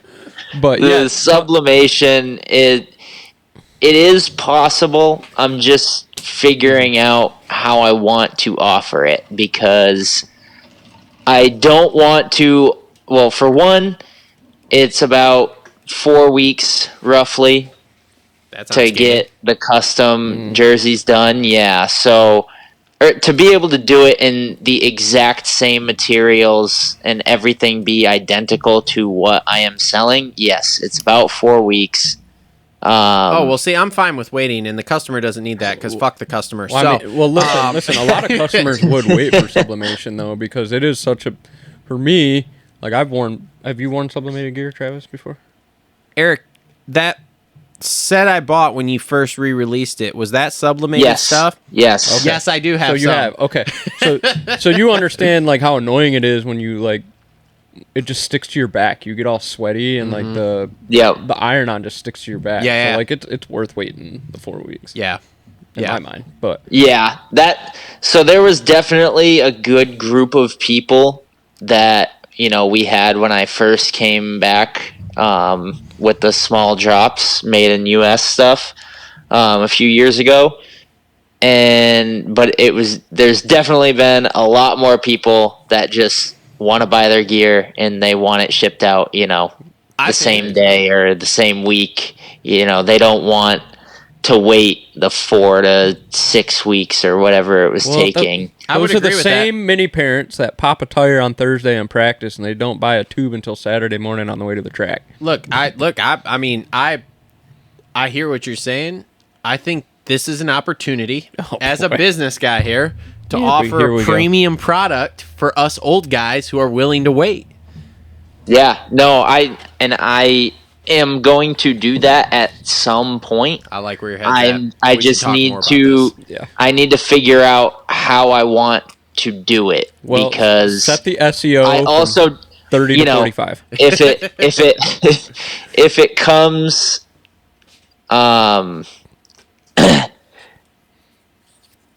if it comes to it, like, and people just all of a sudden everybody wants that, and then they order all this stuff, and then I've got all these blank jerseys, like, what am I supposed to do with that? Because that's just money just sitting there then. So that's what I'm trying to figure out. I'm thinking that I'm gonna do some sort of a bundle, and that'll be the way to do it, and then that way people will have a jersey for practicing in and whatever, and then they'll have their sublimated race jersey. All right, I like where this is going. Well, that's my rough idea right now. You could brand it as like a factory kit. Yes. There we go. You're helping me with my branding. Do you see me? Dude, look at this. This gets my blood going. I love talking business shit like this. Oh, do you want to be like Mr. Awesome? Get yourself the factory kit. Look, bro, we're just... I'm going to have him do the commercial for it. Yes! We need the clown nose. With my custom purple gear? Yes. Wait, so the place doesn't exist anymore? Jungle Joe's or whatever? It's still there. Is it? Yeah. Surprisingly, it survived after I quit. Send us the gear. We'll shoot the commercial there. That's what I'm saying. That's where I'm going with this. That's where I'm going with this. I still know the owner. You come walking out of Jungle Gyms, you hop on your bike, and you do a wheelie across the parking lot. Yes. Yeah, wheelie boys. Wheelie boys. There we go. Sold. So anybody out there listening and watching, go straight to Alias MX. We'll put a chick out there and have her come up to you and ask for your number right after. Yeah, and then you drop her off at AA. Oh my god, you guys are unbelievable. So yeah, if anybody isn't already following the Alias page, get over there because it sounds like there's some cool stuff coming. When's the next drop coming? When can I expect to see some new gear here? Springtime. Sweet. So it'll be in my mailbox in like 2 weeks, so I can start making content for it. Or what? 2 weeks is not springtime. No. I got to field test this stuff. I'm gonna have to cycle in it every fucking day. What are you gonna do? Melts. You're gonna go down to the local hill and go sledding? No, the factories. Oh man, the factories are on holiday right now. Oh, Chinese New Year. Lunar New Year. Yeah, so that's stupid. So dumb. This is America. We don't take days off. if you don't plan for it and your business relies on getting your stuff from overseas, then you think it's real dumb. But once you have it figured out and you just plan around that and make sure you're good to go. And right now I'm just working on a whole bunch of other stuff while there's really no development happening over there right now. So Eric, we could do some. With what Cole just said, we could do some sick content for you in some Alias gear. Do you want me to wear the old colorway, or should I get a new colorway? No, we gotta get you new stuff. Like that stuff's we're old putting news. him in the ball pit at Chuck E. Cheese. No, not that. Well, we could do that. That would be fun. We could have you just in the ball pit, just coming out in my gear. Maybe the gear matches the ball pit. You said sledding, and I was sledding yesterday, obviously, and it dude, bro. Oh, you could have been fully kitted sledding. I mean, yeah. Who does moto gear sledding? Yeah, just full kit, boots, helmet, the full whole deal. kit, boots, helmet, everything. Just build a booter at the bottom of the hill. Just gnarly sledding. Build a jump and jump over your bike. Yes. Yeah. Okay, I like where this is going. Hear me out. Have the bike running, figure out where you're going to land and land on the bike, dump the clutch, and go. I think that is very possible. I like where this is. We could do some cool shit here. We could do some cool shit. It might not be cool, but it would be comical. Dude, you know what? That's what sells. That's what sells today. Comedy. I mean, hey, outside the box marketing. Yeah, I'll get you a set of gear sent out this week, and we'll make that happen. I like where this is headed. Yeah, we'll hurry up because the snow might melt by the end of the week. It's supposed to be 40 on Thursday. So. We're gonna have to go to Bittersweet. We're gonna have to go melting up here pretty quickly. So, have you guys got a lot of snow up there this year, or you guys? No, really, nothing. Last year, we would get a foot to a foot and a half in the course of 2 days or 1 day, and then 2 days later it would be 60 degrees out, and it would be all gone, and there was just flooding everywhere. Yep. But this year it's we get 2 inches, and then it's 6 degrees or 12 degrees, and it just stays forever, but it's just not enough to do anything with it. At least I'd rather have it just stay around instead of the doomy, gloomy fucking slush every day. Yeah. At least it was sunny. It was sunny this afternoon. So, and yesterday, today it was 39. So it was it was melting pretty quickly today. It was a heat wave today. I actually walked the dog outside. It was 30 yesterday. It was beautiful for sledding. We were out there for 3-4 hours. So to the point that I was I'm not walking up this fucking hill anymore. So yeah, basically what he's saying is he's got his sledding skills dialed in, and we're ready to make this happen. I will literally. Yeah, I know this quickly turned into a sledding podcast. No, it's cool. No, we're marketing. This is marketing, which is funny because I was just talking to Cole about writing proposals and stuff for different sponsorships here coming up for summertime. So yeah, I'm pretty excited about this. This is gonna be great. I'm excited to do some marketing here. I like the Alias proposal MX. You send me every year. I mean, what? Eric, we're buddies. I know. That's the joke. Do you want to hear? Hey, do you want to continue? Yeah. Hey. Yep. In all fairness, I do that with everybody who's on the show. I text Coach Rob every year, and I'm like, "Hey, man, you gonna be on the show next year?" And every year he tells me, "Absolutely fucking not. You suck." That is literally the text I get back, and I'm like, "All right, cool, dude. I'll look for the check at the beginning of the month."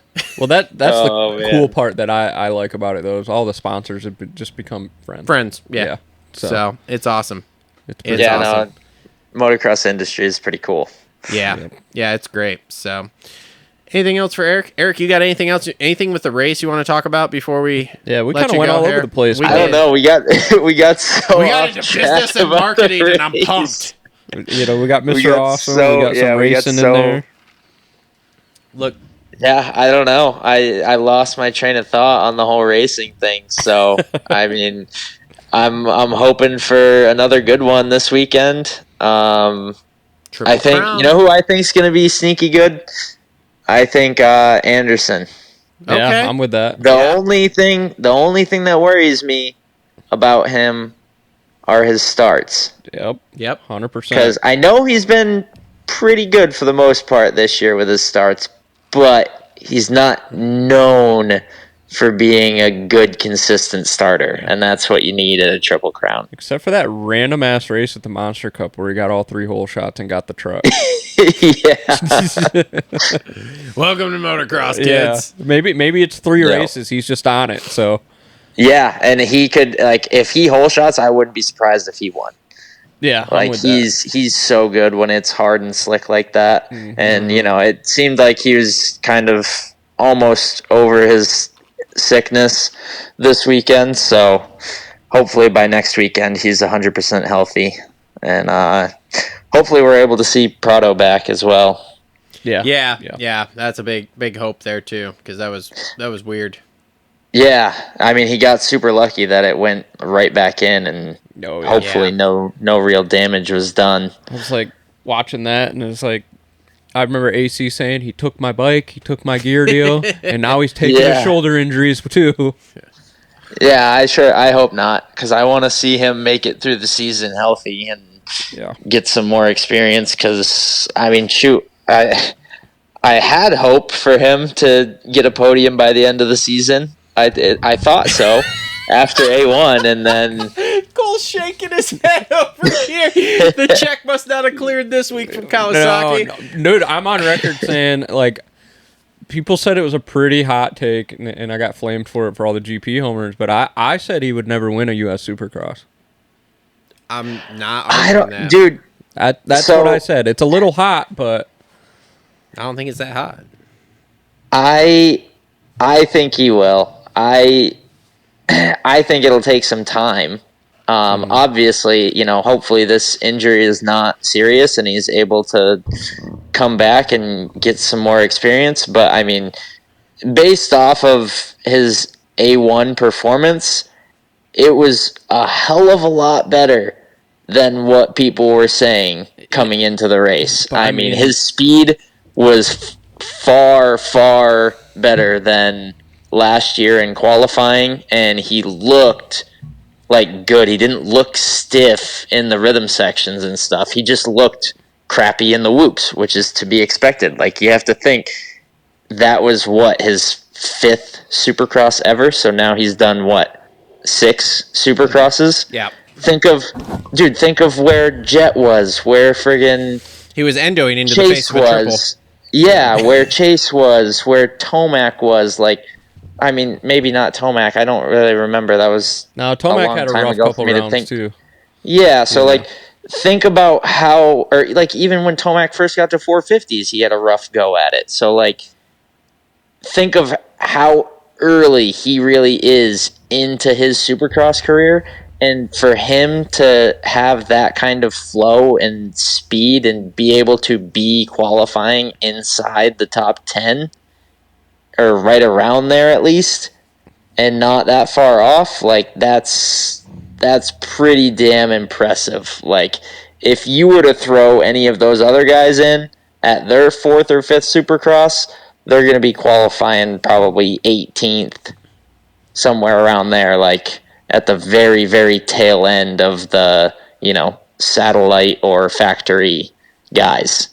They're not going to be in the mix with Barsha, Roxon, Webb, all those guys. So I gotta say, I heard probably the best YouTube comment this week, and this is truly not like I'm being facetious or anything. Somebody commented on one that's a big word there. Did bro. you like that? Yeah. That's impressive there for someone who's fucking functionally illiterate, swears all the time.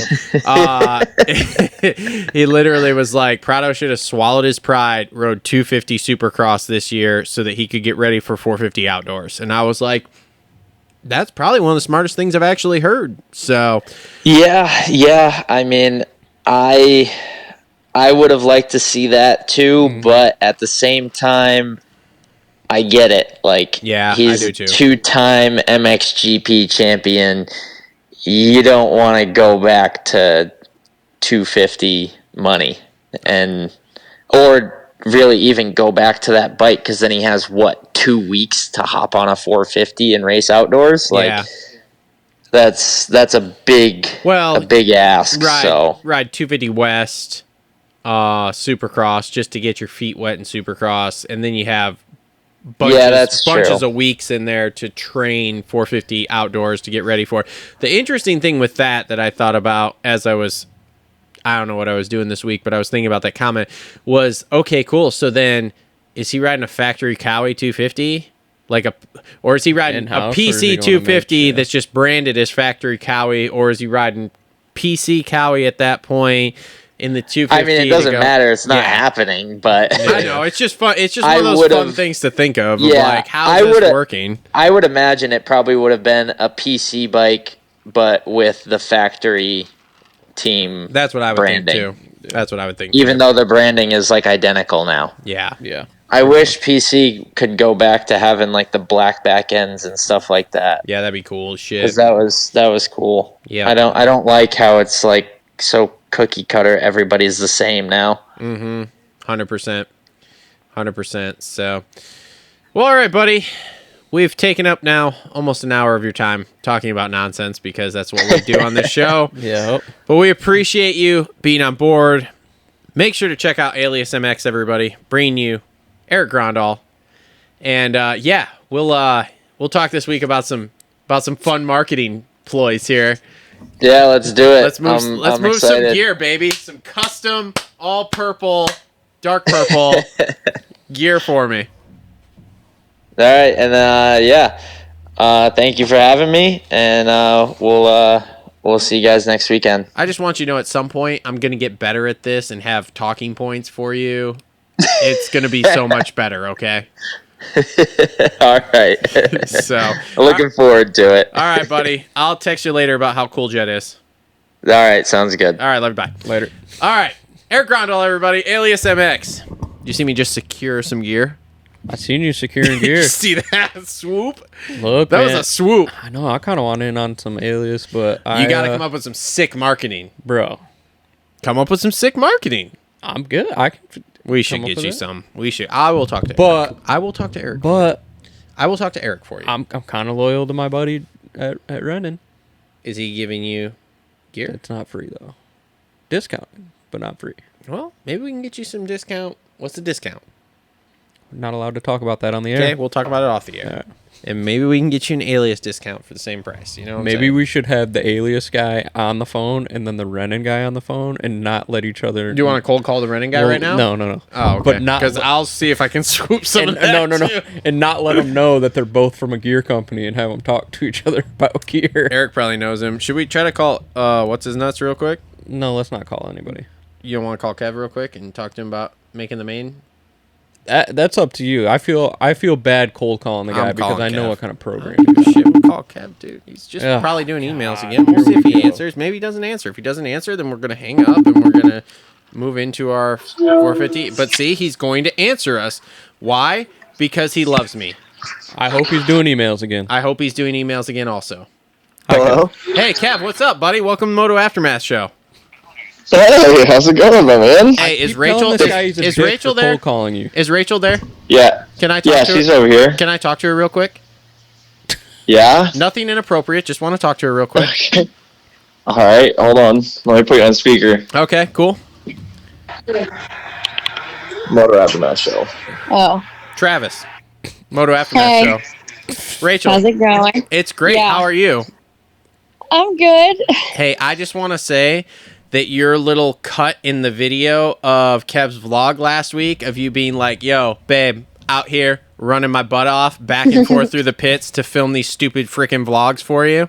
Epic. Epic. I laughed super hard. I laughed too. I respected that one. Yep. High respect. Just wanted to let you know. Thanks. I wanted to give you feedback and Appreciate it. props on that, okay? Number one, Yeah. I like that. My chick wouldn't do. I'm just kidding. My chick would totally do that for me, and she'd do the same thing. She'd turn that camera around and be like, "Yo, bro, look what I'm out here doing. Run my ass off. I'm sweating. I'm uncomfortable. This is BS, but yet here I am."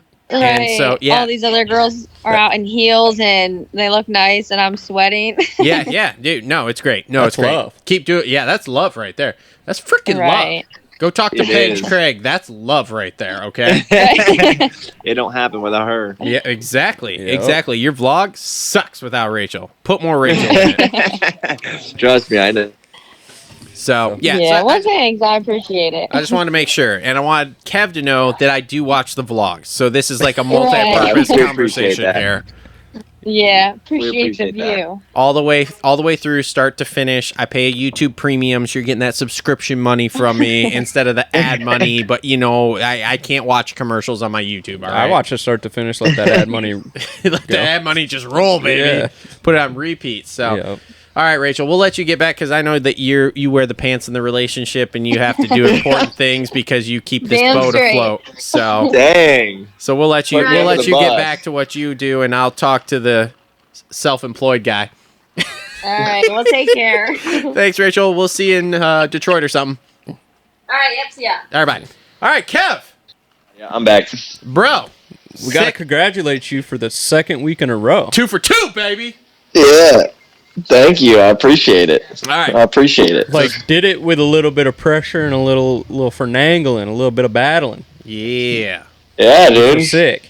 Little I cat and mouse action. Yeah, I loved it. bro. I want to see you do a Ryan Brees and take somebody out though. No, we don't want that. We don't want enemies. We don't want We don't need to be making enemies. We do. We want to see a little cat and mouse action and then a little takeout. Yeah. So, Oh. first off, I've been telling everybody this on the phone here.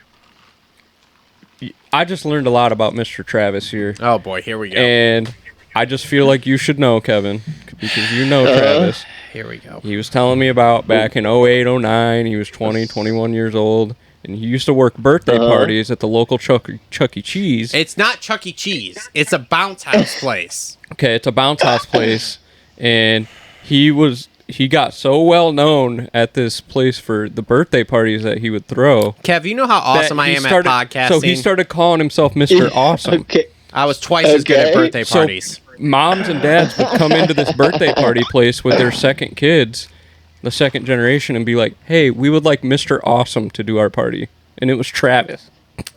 That is awesome, is what that is. Thank you. Mr. Awesome. Thank you.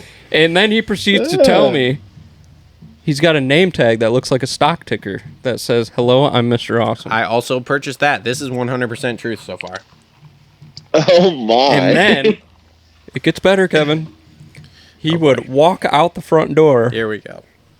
and then get on his crotch rocket and go do wheelies the rest of the night and pick up chicks. Oh my goodness. Kev knows. Kev Hey, has rode with me. He's hustling. He's hustling. Kev has rode with me. We rode Groms.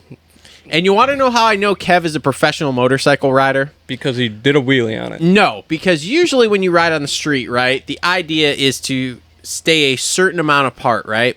So I'm riding with Kev when he's here. When was that, Kev? 2021 that you came up and we did that bike building Probably. stuff? So like 2021. Yeah. Kev's hurt. We're here. We're riding these Groms because he's like, sick, bro, let's go ride. I was like, all right, sweet. So we go out riding. It's nighttime in July, whatever. And Kev is a professional rider because Kev is 6.5 inches from me the entire fucking time. I'm like, bro, you gotta spread the fuck out here. Like, I literally went home. I told Ashley, I was like, you can tell that this boy rides at a high level because he's so used to being that close that on the street, he is basically touching me. And that's not how guys on the street fucking ride. They do not ride that way. They fucking stay spread out. And Kev's just like, no, dude, I'm gonna stay over here. I'm gonna rub your back at the stoplights. Like, whatever, dude. You know, it's just we just like Rub to your be back, close. call you Mr. Awesome. Yeah, call me Mr. Awesome. Like, Yeah, oh like, my goodness. I was so nervous that whole time because I was just like, oh my god, he's so close. Like, I know he can handle it, but he is so like. Luckily, I ride at a high level on the street, and he rides at a high level all the time. So like, nothing bad was gonna happen, but at the same time, I'm just like, dude, this is not how you ride on the street. You gotta stay spread out, bro. You gotta stay like angled with each other, spread. Like, fuck. Well, It was okay. We had a blast though. We had a blast. Yeah, it was a good time. I'm not a street rider, that's for sure. No, you are not, partner. And if you ever get a Harley or something, we're going to have a conversation about how you ride on the street. But we'll get there when it's time.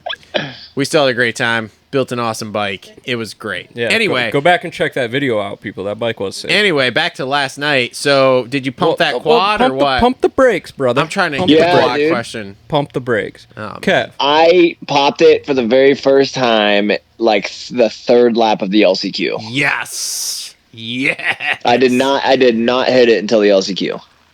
which one are we talking about? Which one did I The miss? quad The in one that in the long long rhythm. rhythm. Oh, like section. around the corner kind of thing. Yeah. Kink. Dog leg. Kind of kinky. Yeah. Yeah, it's kind of kinky. Yep. Yep. Oh no, that thing. Jeez. That thing looked a little. I don't know. I wasn't out there riding it, but I would have been scared shitless of that thing. Look, let me ask you I this. was scared to hit it in the main because it's slippery. What? No chance you could get a 5 there, right? Into the corner? No.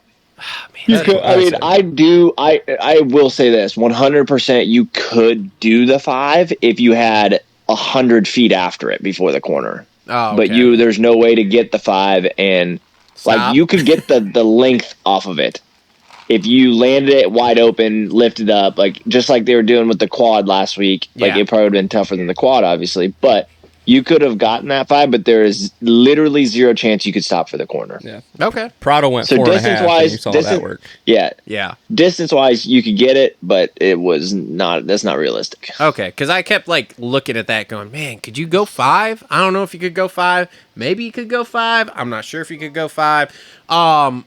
And then, okay, what do you think about them rolled whoops? Yeah, that was a question I had for you. I don't know, to be really honest. It's not a fair test, dude. Like the first set, you come in with momentum. The second set, you're trying to build momentum through them. So it's two different ways that they're going to break down. I don't know what to tell you. I mean, I thought the second set was really good in the main event. Until the main event, they weren't very good.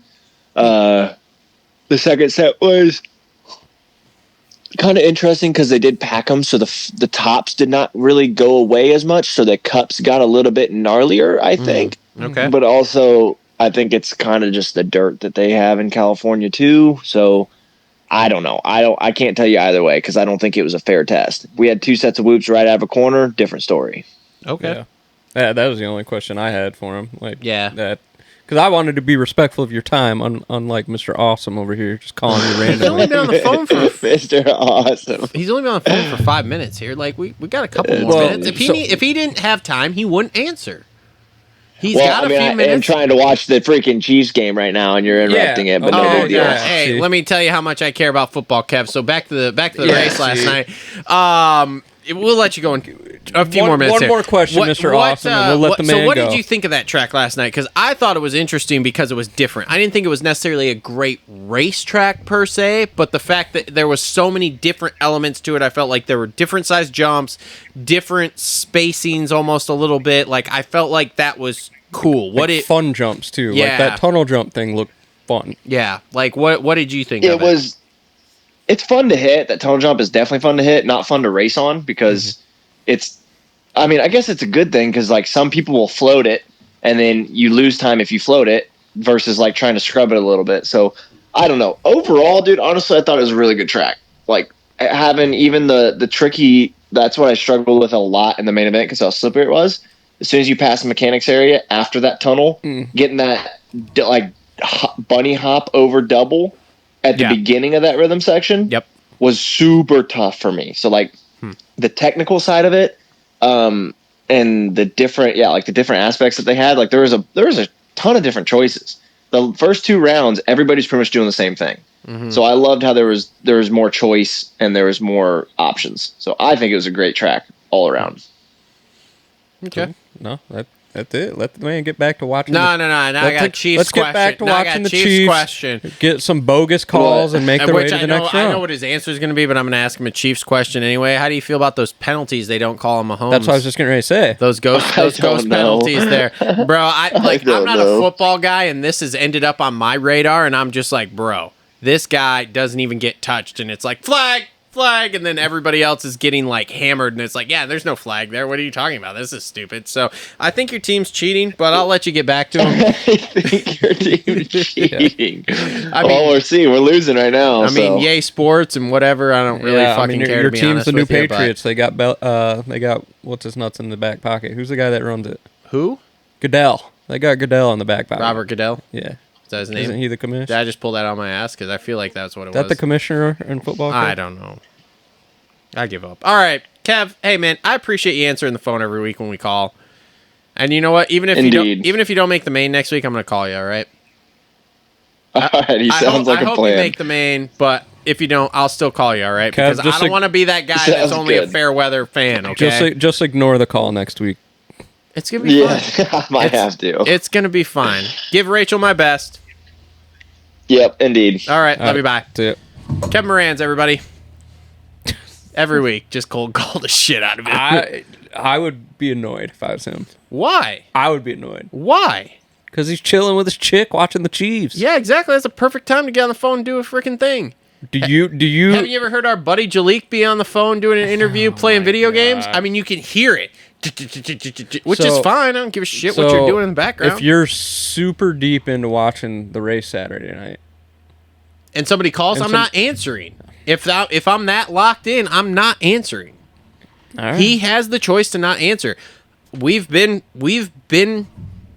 in our atmospheres long enough that he knows I'm not going to be upset if he doesn't answer. If he doesn't answer, he's busy. right. I understand. right. Happens. No big deal. All right. I'm All right. Let's take a break. I got to take a Wiz Khalifa. Same. You want to cross streams? Yes. Okay. And then we'll come back. We'll get the members in here, and we'll start breaking this stuff down. We got a lot to cover here. So we'll be right back, everybody who's watching this on the replay. And, members, we're going to bring you guys in here, too. So thanks for tuning in. We'll be right back. All right. We're back. Show 291 here. Again, welcome into all our... Oh, and that heater's going to go off now. That's freaking sweet. Yeah, probably show hear that real 291, nice and we're good. doing our A2 wrap-up show here, presented by Rev X Oil. Want to welcome everybody who's watching the live stream. Members, I apologize. This was supposed to be members only as per normal, but of course, I can't do anything right, so He's everybody's rattled. just in. He's shook. I don't know what's happening here. So, me and Cole are in studio here. Again, we recorded the Eric Grondahl segment, and we cold called Kev again to talk to him about his race and qualifying last night. So make sure when we do post the actual video to check that out. Tim Cross, what up, what up? Welcome, everyone. Thank you all for watching. Anyway, okay, as we jump in here, before we get into the actual race review, do you have an opening ceremonies? Oh, wow. He actually hit it. I did. I guess opening ceremonies, man. Can I go back to last week? Sure. Yeah, you I said don't you had know. one last week and we skipped it. Last week for opening ceremonies, I was gonna come out to Quad Up because there's a quad and it's all anybody talked about. So you played Off Road Fury or whatever, right? Where they got that Quad Up song. Yeah. Yeah, play that. Okay. All right. Then also you can play the drinking game. Every time they say quad, take a drink, you'd be obliterated. Quad. Yeah. That solo cup's empty already. Jesus Christ. Good thing it's a long drive home. Yeah, I guess. And then coming into the Triple Crown here, man, I guess I wasn't prepared for this. Well, we're not in Triple Crown. We're at A2. This is the A2 wrap-up show. Yeah, but we're going into Presented by Glendale. Rev X Products. Coming into Glendale next weekend. RevXoil.com. I guess I don't know. I ain't got nothing. I suck. All right, fine. Okay. Some Rob Zombie. Have Ken Roxon come out to More Human Than Human, Rob Zombie. White Zombie. Badass All right. song. If you say so. With the red plate. Thanks to everybody joining us on the live stream. Again, members, I apologize. I completely forgot to click the fucking button for members only. So everybody's getting a preview right now. How's the audio, though? Yeah, everybody's everybody's hearing Let us us good? know. Are you hearing us all right? So, Man, there's some hot takes going on. Tough crowd out here. I like it. Sound is worse than bad. I'm sorry. The heater's going off turn that over thing there. off, then. I don't know what to... It's cold out there. I don't want to go out there. So... Well, maybe when the heater takes off. But you know what? Maybe we'll see. Anyway, all right. 450 race recap brought to you by our friends at Gutter Works. Always well hung, just like Justin Barsha. Cameron McAdoo. Whatever else you want to say. Jason Anderson. Not me. Not you. This is not the table for well hung. It's more like this. Anyway, all right. 450 race recap. Come on. Thank you. Yeah, well, we know who won the race, brother. Oh, my boy Jet. We know who won the race. And now it's 5 points. Here we go. I do have to eat crow a little bit, and Justin's not here, so your energy's a little down. Red plate by Tampa, baby.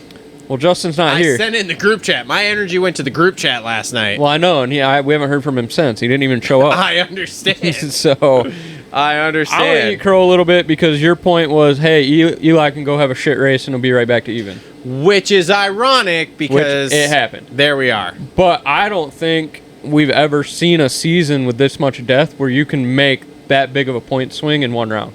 Uh-huh. It's been a long time since we've seen this happen. Yep. If ever.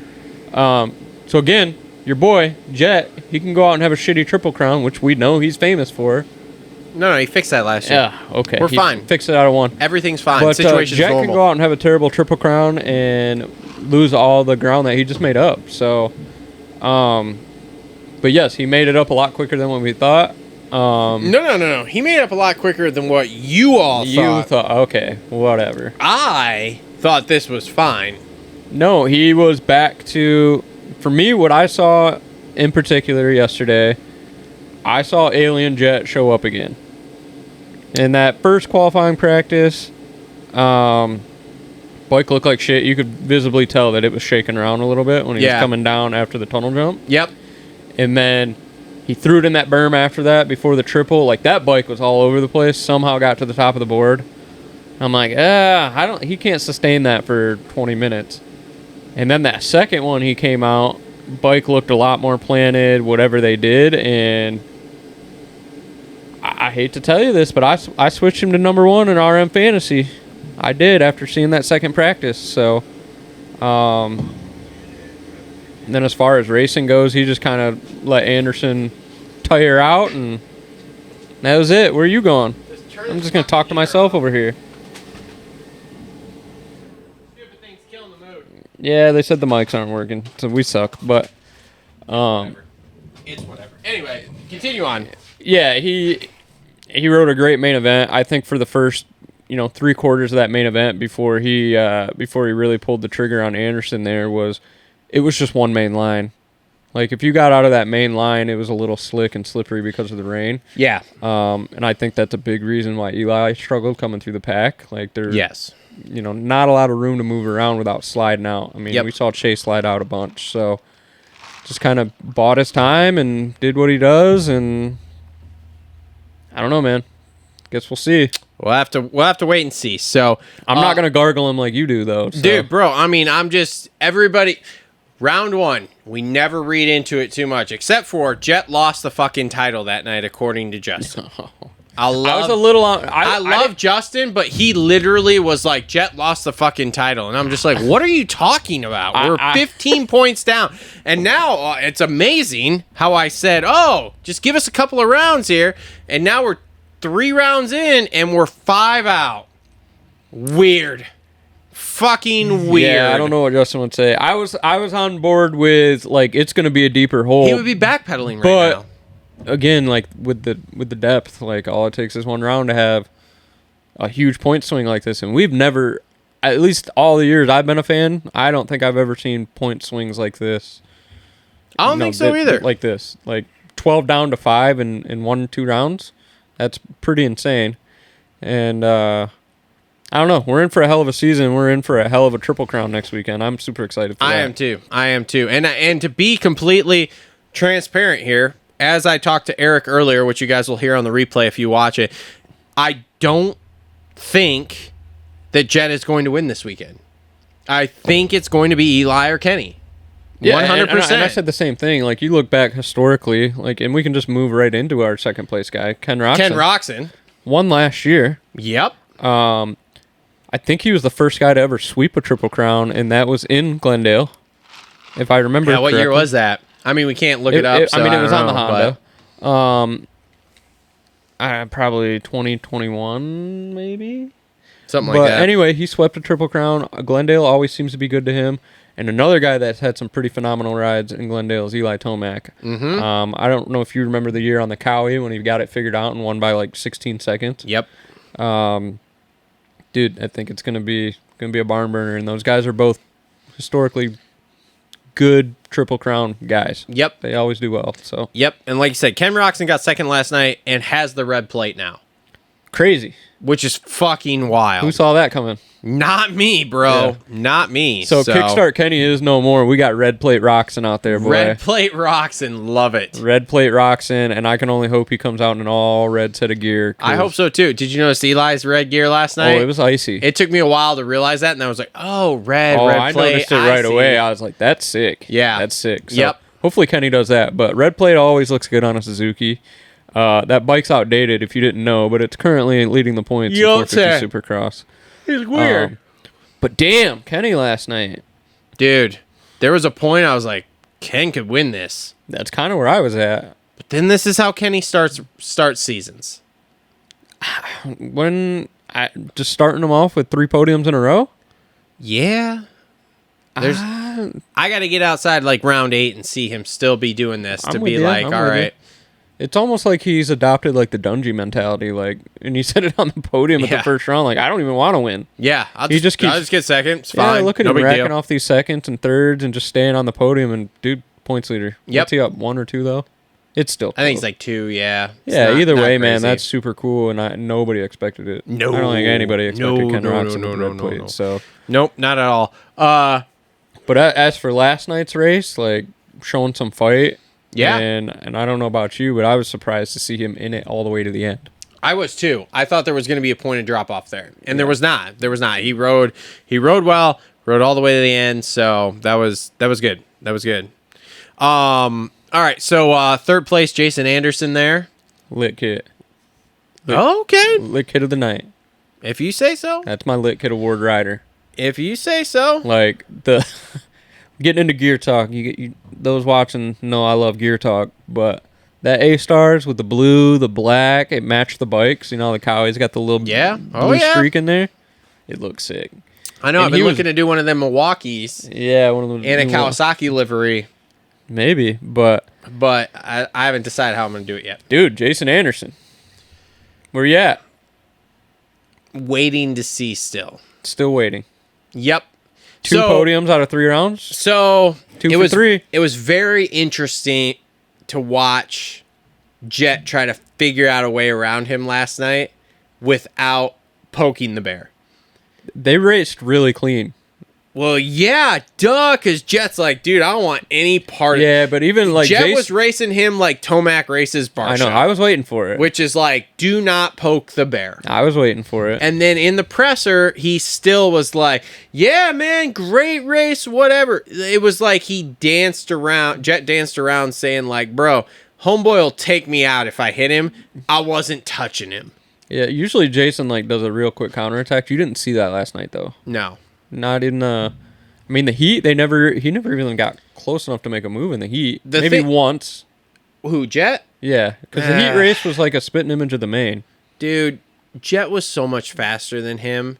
I mean, he put 4 seconds on him in 2 laps after he got by him. Yeah. He was so much faster Well, than him. it's like Jason was holding them up. That's the only reason that race was that good and everybody bunched up in the top 5 there was because Jason was quite literally holding him up. No, that was Justin Cooper riding around with the red turtle shells around well, him. yeah, you pass that him, too. you just fire the shell. Yeah, That too. we call that holding up the line when we But play Mario Kart. Ando was holding up Jet, and if Jet could have got around him, but again, that track wasn't a great racetrack. It was a Well, good track, but it wasn't a great racetrack. I don't think it raced well because of the rain either. That so if too. you watch a Jet, he follows Anderson around pretty much that whole main. You get out of the main line, and it was greasy. And Yep, 100%. but either way, you can say whatever you want about Jason Anderson. He's got 2 podiums in 3 rounds. Yeah. Oh yeah. No, I mean And, Ando's riding great right now. Yeah. I should reach out to John and be like, "How's he feeling after 3?" But I'll reach out after next week. And Yeah. see. No, last night, great night for Jason Anderson. Great payday, heat race win, podium bonus. You know, we like that money. He probably made. How much that podium bonus? I don't know. They say, what do they say? A win, it goes 175.50. Is Maybe. what I don't know. I've heard. I don't know. I haven't It's heard probably that. a 25 or 50K. probably a $60,000 night.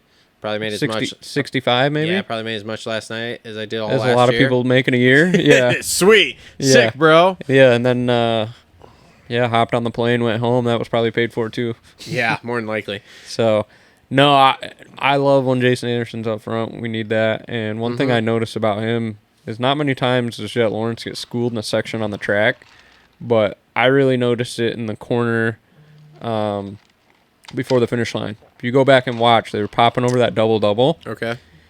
Anderson was landing right foot out and going around that corner and staying low. And if you think about that, he's not touching the rear brake. He's just landing with his foot out and just rolling through, and would pull a couple bike lengths every lap on Jet there. I gotta say, and I said this in that's the impressive, so. live stream yesterday for qualifying, it gets me going so good when I hear somebody confirm a riding technique thing that I say.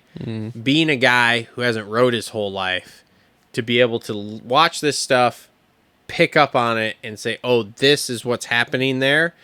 Then when I get confirmation from someone who actually knows, whether it be someone like you, someone like Justin, someone like JT, whatever, in any of these shows I listen to, I'm just like, oh, I know what I'm talking about. This feels You know good. what we don't know what we're talking about, I guess, is audio, apparently. What are they fucking saying? Everything is sucks? backwards. Like, everything is just taking a dump here.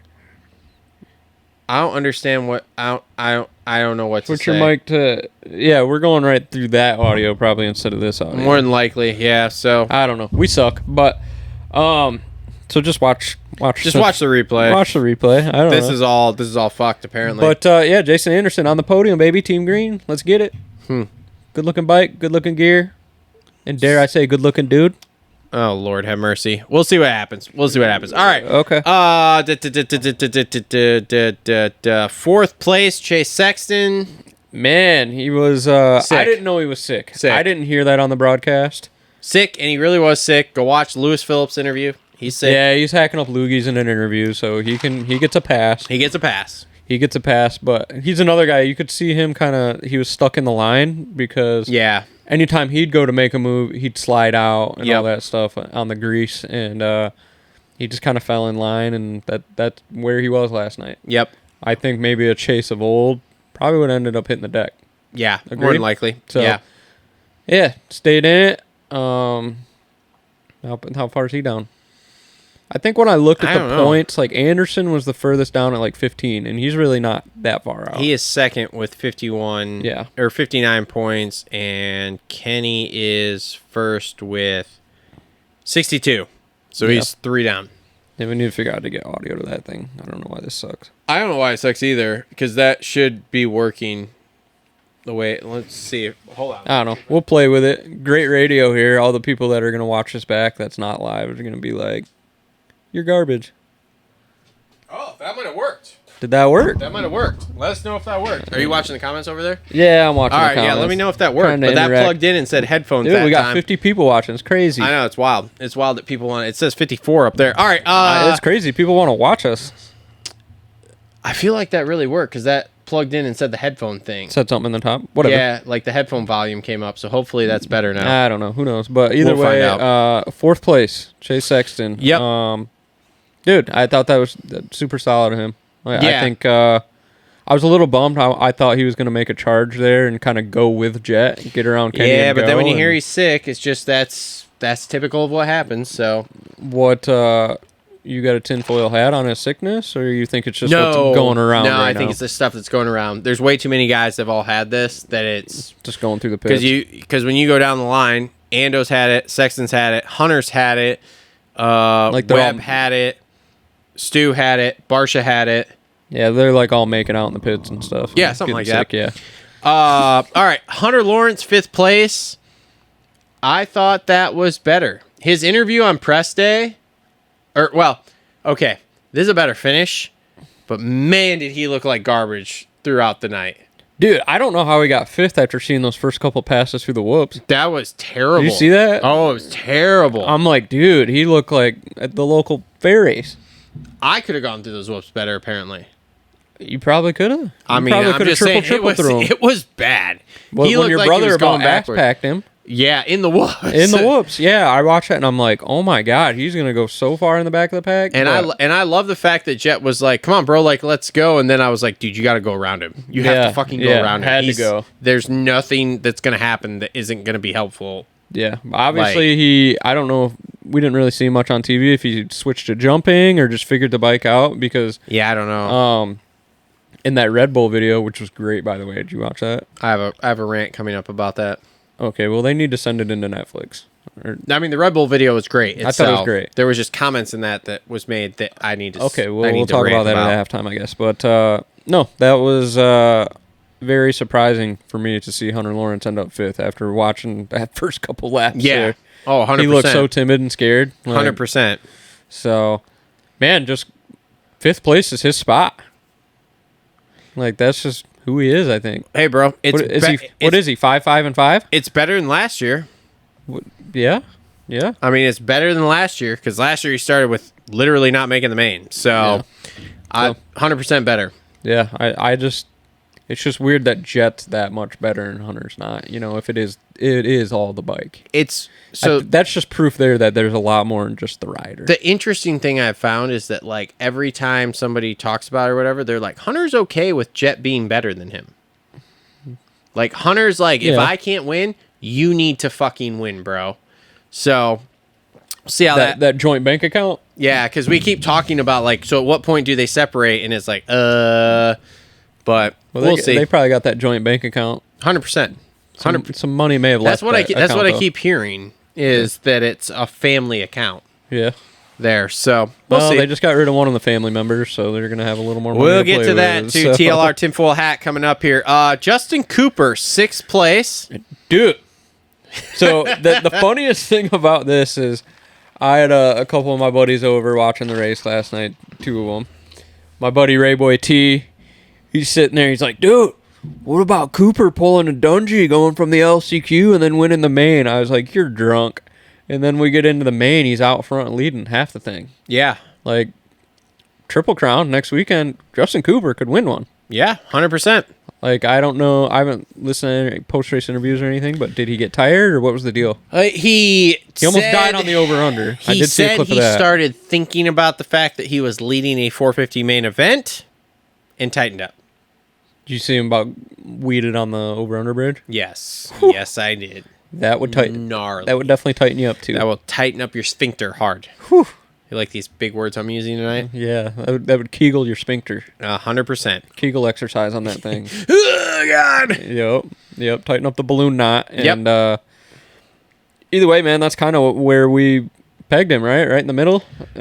This is where Show Justin Cooper is supposed to be. Yeah. I would have loved to. I'd like to see him on the podium, and I think he can do it. I think he can eventually, yeah. Him and Hunter Lawrence, man. They're the same. Same. Different, but same. Yeah. So, Eli Tomac, 7th place, shit start. So, I must have spun like hell off that Well, game. there's a video, or not a video, but there's a photo going around that Kiefer took. Oh, boy. And it's literally his line out of the gate. Straight, like, S-curve? looks like he just did a burnout and then an S-curve. And then all the rest of the gates, like, are nice and loamy. Yeah. So, it's almost like some water ran down the side of that over-under or something and could be played an effect on it. But there was no doubt in my mind he was going to get the whole shot. Yeah. Until the rain came. Because you look at any split start that Tomac does, and I'd love to see a stat on this, but he does that first gate on the outside every time. Yeah. And almost 90% of the time he pulls the holy. Yeah. I don't know if he's watching the gate guy or what he's doing. Nah, it's but just because he got space, man. Just because he got space. Got space to play with, and after the heat race, I was like, dude, it's on. Yeah. You don't pull a whole shot and pull 8 seconds on a heat. Yep. On Chase Sexton. That was impressive. Yeah. And he was shredding. Mm-hmm. And the red on the red plate. Oh, Lord. Come on, tell me about it. Dude, I mean, I noticed and I was like, wow, that's a fucking thing. It was kind of a swaggy thing, too. Yeah. Which, like, that's not really on brand for him. No. So, that must have been Alpine Stars being like, yo, this is what we're going to do. I think so. Alpine Star showed up and said, hey, here's what you're wearing. He's like, okay, I just want to win. Whatever, dude. Yeah. Cooper Webb, 8th place there. Another kind of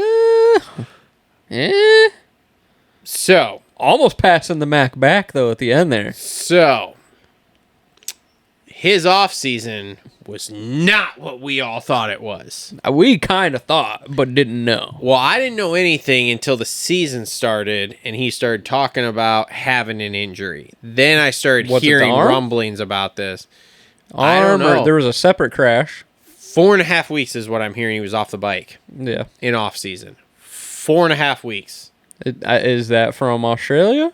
You thinking? I heard there was another No. big crash too, though. I was gonna say no. It was before that. Because they would have had it because it was when they had to move the photo shoot for Fly. Must have been, which would have been earlier than that. But 4.5 weeks is what I'm hearing. He was That's off earlier the bike. than Paris and all that. Then. Huh. Because he looked pretty good at Paris. He and did. in Australia, He did. and then I think Australia took another couple weeks off for him. Maybe. But I I would heard think, 4.5 weeks for this gnarly injury that happened. Who's your source? Pulp MX show. It may be something that rhymes with Schmulpamex. Small MX show. Schmulpamex. You listen to that show? Yes, I do. Oh, Which is how I get my information most of the time. same. All the 50 other podcasts out there. So yeah, we don't.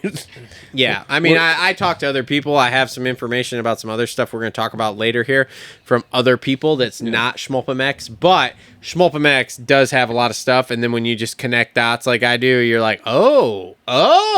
But yeah, so basically his off-season was shit, is what I'm understanding now. Interesting. Well, I hope he spools up because we need a good Cooper Webb. So I thought it was weird to see him that far back. Yeah. Malcolm Stewart, 9th place. He kind of showed up in practice. Happy to be here. Man, Happy to be here. I would just love to see where his career would have gone, maybe on a different bike. I think that bike holds him back. Yeah.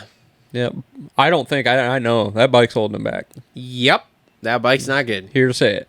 Not good. Christian Craig came out and said it. Just like Justin Barsha in 10th place. Justin Barsha in 10th place. Not great. No, Things are not going great over here. No, for a second in that main, I was like, "Oh boy!" The bakery is not doing well. We're not turning out prime baked If you realize, the bakery won when good guys went there to begin with. Guys that were winning went there to begin with. Like, yeah. Joey Savacci 11th. That's a good ride for Joey. I think that's great. I mean, I didn't see him all day, but that's a great point. I think for him. I'm not impressed with it. How far up do you think he's gonna go, though? I needed him in 12th for Rocky Mountain Fantasy. Oh my god! For the wild card position. Here we go. So if he could have finished one spot back, that would have been great. But personal level for Joey, that's great. All right. In the top 10 on a, I guess you want to call a privateer bike. Yep. I'm kind of looking like a jackass calling him for podiums. I was pretty high and confident on that. Now I'm looking like an idiot. But yeah, for a second in that main too, like it's Eli, both quad lock guys. Yep. And I'm like, he's stuck in a quad lock. He's locked up with the quad locks. That's awesome. So no, good for Joey. Yeah, no, that's a good finish, and I think that's something for him to build on here 100%. as he moves forward. So Who we got in 12th? Benny Bloss. Ooh, was he in your wild card spot? I don't play anymore. I don't think anybody was in that wild card spot No. with Benny Bloss. No. And dude, we've shit on Benny quite a bit. But Justin shits on Benny. Dude, a 12's pretty solid. That's okay. I think that's solid as hell. I'm not upset about it. Let's put it that way.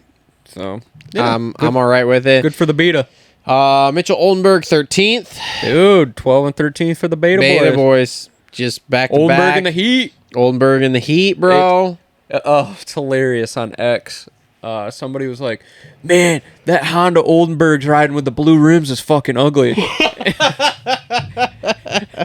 And somebody had to be like, yeah, that's because it's not a Honda, dipshit. It's a beta. Because of fucking beta. Yeah. Colt Nichols 14th. All right. Colt Nichols? Anything? Okay, we're moving on. Yeah, Colt Nichols. And I wanted to bring this up with Eric on the call. Yep, you forgot. Well, he was Typical. talking about Prado being great at Anaheim 1. Yeah. And I wanted to be like, well, 2 years ago, Colt Nichols got a 4th on the factory Honda and then was dog water the rest of the year. And then Justin Hill got 8th this year and was going to move mountains, and he's been dog water. Yep. So, Justin Hill 15th. speaking of dog water, dude said he was wanting to be on the podium. I hope he's got a sickness. Yeah. I hope maybe he's in a slump. But I can't remember if he said he was sick or not. Dylon 16th. Shane 17th. Jerry Robin 18th. good for Robin. If you have anything, let me know. Cade Clayson 19th. He's in it. Moranz 20th. What were you thinking about that Moranz Mitchell Harrison crime? You think Stubb was fired up? Probably he was Sad Panda. And I don't know. I didn't watch the LCQs, to be honest with you. It was Harrison and Moranz going at it with I each saw other. like clips, but I didn't watch it. Yeah. And I was like, man, I bet Stubb is just... It was probably like me foaming at the A1 mouth. having an existential crisis of like, I don't know who to cheer for. You're like, everything's happening all at once. Yeah. Freddie 21st. There's more privateers that made it in than I thought. And Who's missing? AP. Where was Ferrandis? He was 16th. He made it back up to 16th. Yep. So I'm a little bummed for Ferrandis because I think he would have been top 10. Probably. Had it not been for Yep. AP. AP. Dude, and how about the wheels coming off AP's wagon here? I think maybe they put that Red Farron guy on the bike, and then they put AP on the stage to sing. It is... that was not great. That was not great at all. Yeah, he just kind of had a brain fart there and whatever, like, unfortunate racing incident. Like, there's nothing you can do about that. Yeah. And then... And that's just, I don't know, that's just the But way. the whole start to the season here has been just, in your terms, dog water for him. Dog water. Dumb luck. Dumb luck. What happened first round? He was just dog water. Yeah, he crashed, didn't he? I don't remember, dude. Yeah, well, and then last round he was sick and then crashed or whatever. And then this one, not good.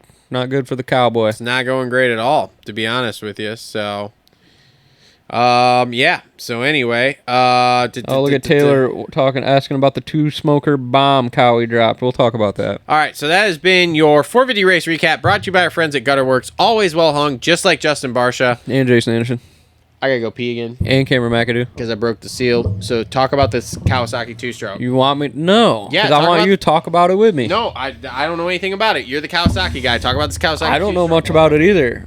So this Kawasaki, I don't know.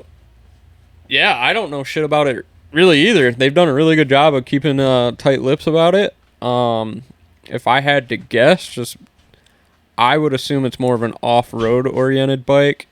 Maybe reviving the KDX line. And listening to the audio, that teaser they dropped, it sounds more of a 250, 300. Definitely not a 125. So, if I had to guess, it would probably be a 300 somewhere in there. Mostly because it's been pretty common knowledge in the GNCC and off-road world of Japanese executives kind of sniffing around the races and asking questions. I think they definitely want to grab some of that market share from KTM. And obviously, put a stamp in that world with the two-stroke. You got the 300s, the 250s, the XCs, and that's a lot bigger market than the motocross guy. But if they don't bring out a motocross bike, they're going to get crucified. 100%. You can't launch a woods bike and then... But you can't launch a woods bike and then have it in Supercross at a Supercross race and all your Supercross fans that are looking for these things. So, company-wise, I think, like I said, I think 300. I think they're going after KTM. I'm with you. I think that's where they're going to be is in that, I that think 300 thing. It's going to be more of a headlight situation. It's definitely not going to be like a KLX 140 or anything like that. It's a full-blown two-stroke that's in development. Yep. But... and obviously with KTM struggling, yeah, they better put their foot on the gas with this thing. Yeah. Oh yeah. And I don't think it's coming within the next year. I'd say probably 2 years. I don't know. I don't know anything about it. Summer of 26, 27 model. Like all the Japanese manufacturers, I don't care which one it is. It takes a long time for them to come out with something. But if they want to do it and get in the two-stroke game, right now is the perfect time to do it with KTM struggling. Yeah. Yeah, it is a good time. So, I don't know. We'll have to see. Guys, look, I don't know what the fuck the deal is with the mic, all right? Y'all can keep telling me that there's audio issues. I plugged it in. It said it's a fucking thing. Yeah. I don't know what the fuck to tell you. We don't know what's going on. Yeah, our audio is dog water, but he knows we've been saying dog water. So... yeah, Taylor, do you think the pros would race a 302 smoke? Asking. No, I don't think the pros would ride a 302 stroke at all. I think this is more more of like a vet rider guy like us. Like, Yeah. you Oh, know, yeah. No, we- I 100% think like that, those are the moto guys that are going to have it. The 35 plus guy, the 40 plus guy that had a brand new 07 KX 250. It's going to be the guy that's got a cabin up north that wants to hop on it and go ride through the woods. GNCC people. Like, Yeah. I'm 100%. But there definitely needs to on be a board with moto that. version because every dealer sells out of a YZ250. Yep. They sell out of the 250 KTM 2-strokes for the moto 100%. world. 100%. So there's definitely a place for them, but no, you'll never see pro riders on them. No. I don't think. No, not at all. I don't have a lot of information on this either. Nobody on the U.S. side's heard of this, but if you follow like EICMA, which is the European motorcycle show, Okay. Kawasaki had a booth there with a 300 4-stroke off-road bike. Interesting. I mean, bore that thing out a little bit more, and you got a Yeah. 350 platform pretty easy. Yeah. But that bike is on the European website. If you go to Kawasaki.eu, that 300X is there. Interesting. And maybe it stays in Europe, maybe it comes here, but man, that thing needs to come here. Yeah. And they could take the headlight off it, put an 19-inch rear wheel on it, and you got a 300 motocross bike. Yep. But if you want to ride moto bad enough, buy that bike, buy a rear wheel, Yeah. and take the headlight off it and do it yourself. Yep. Like, not a big deal, but either way, pretty exciting news. I haven't seen, that much reaction on anything in a long time. You got on Vital, there's already like a 15-page thread. Like, it's crazy. Like, 2-strokes are a cult, man. Yeah, they are. They are. They are a cult, but So that's that on that bombshell. What'd you think of that deal? Do you even know what I'm talking about, or what anybody's talking about? I saw the same little press release thing that everybody got that was Kawasaki 2-stroke, whatever.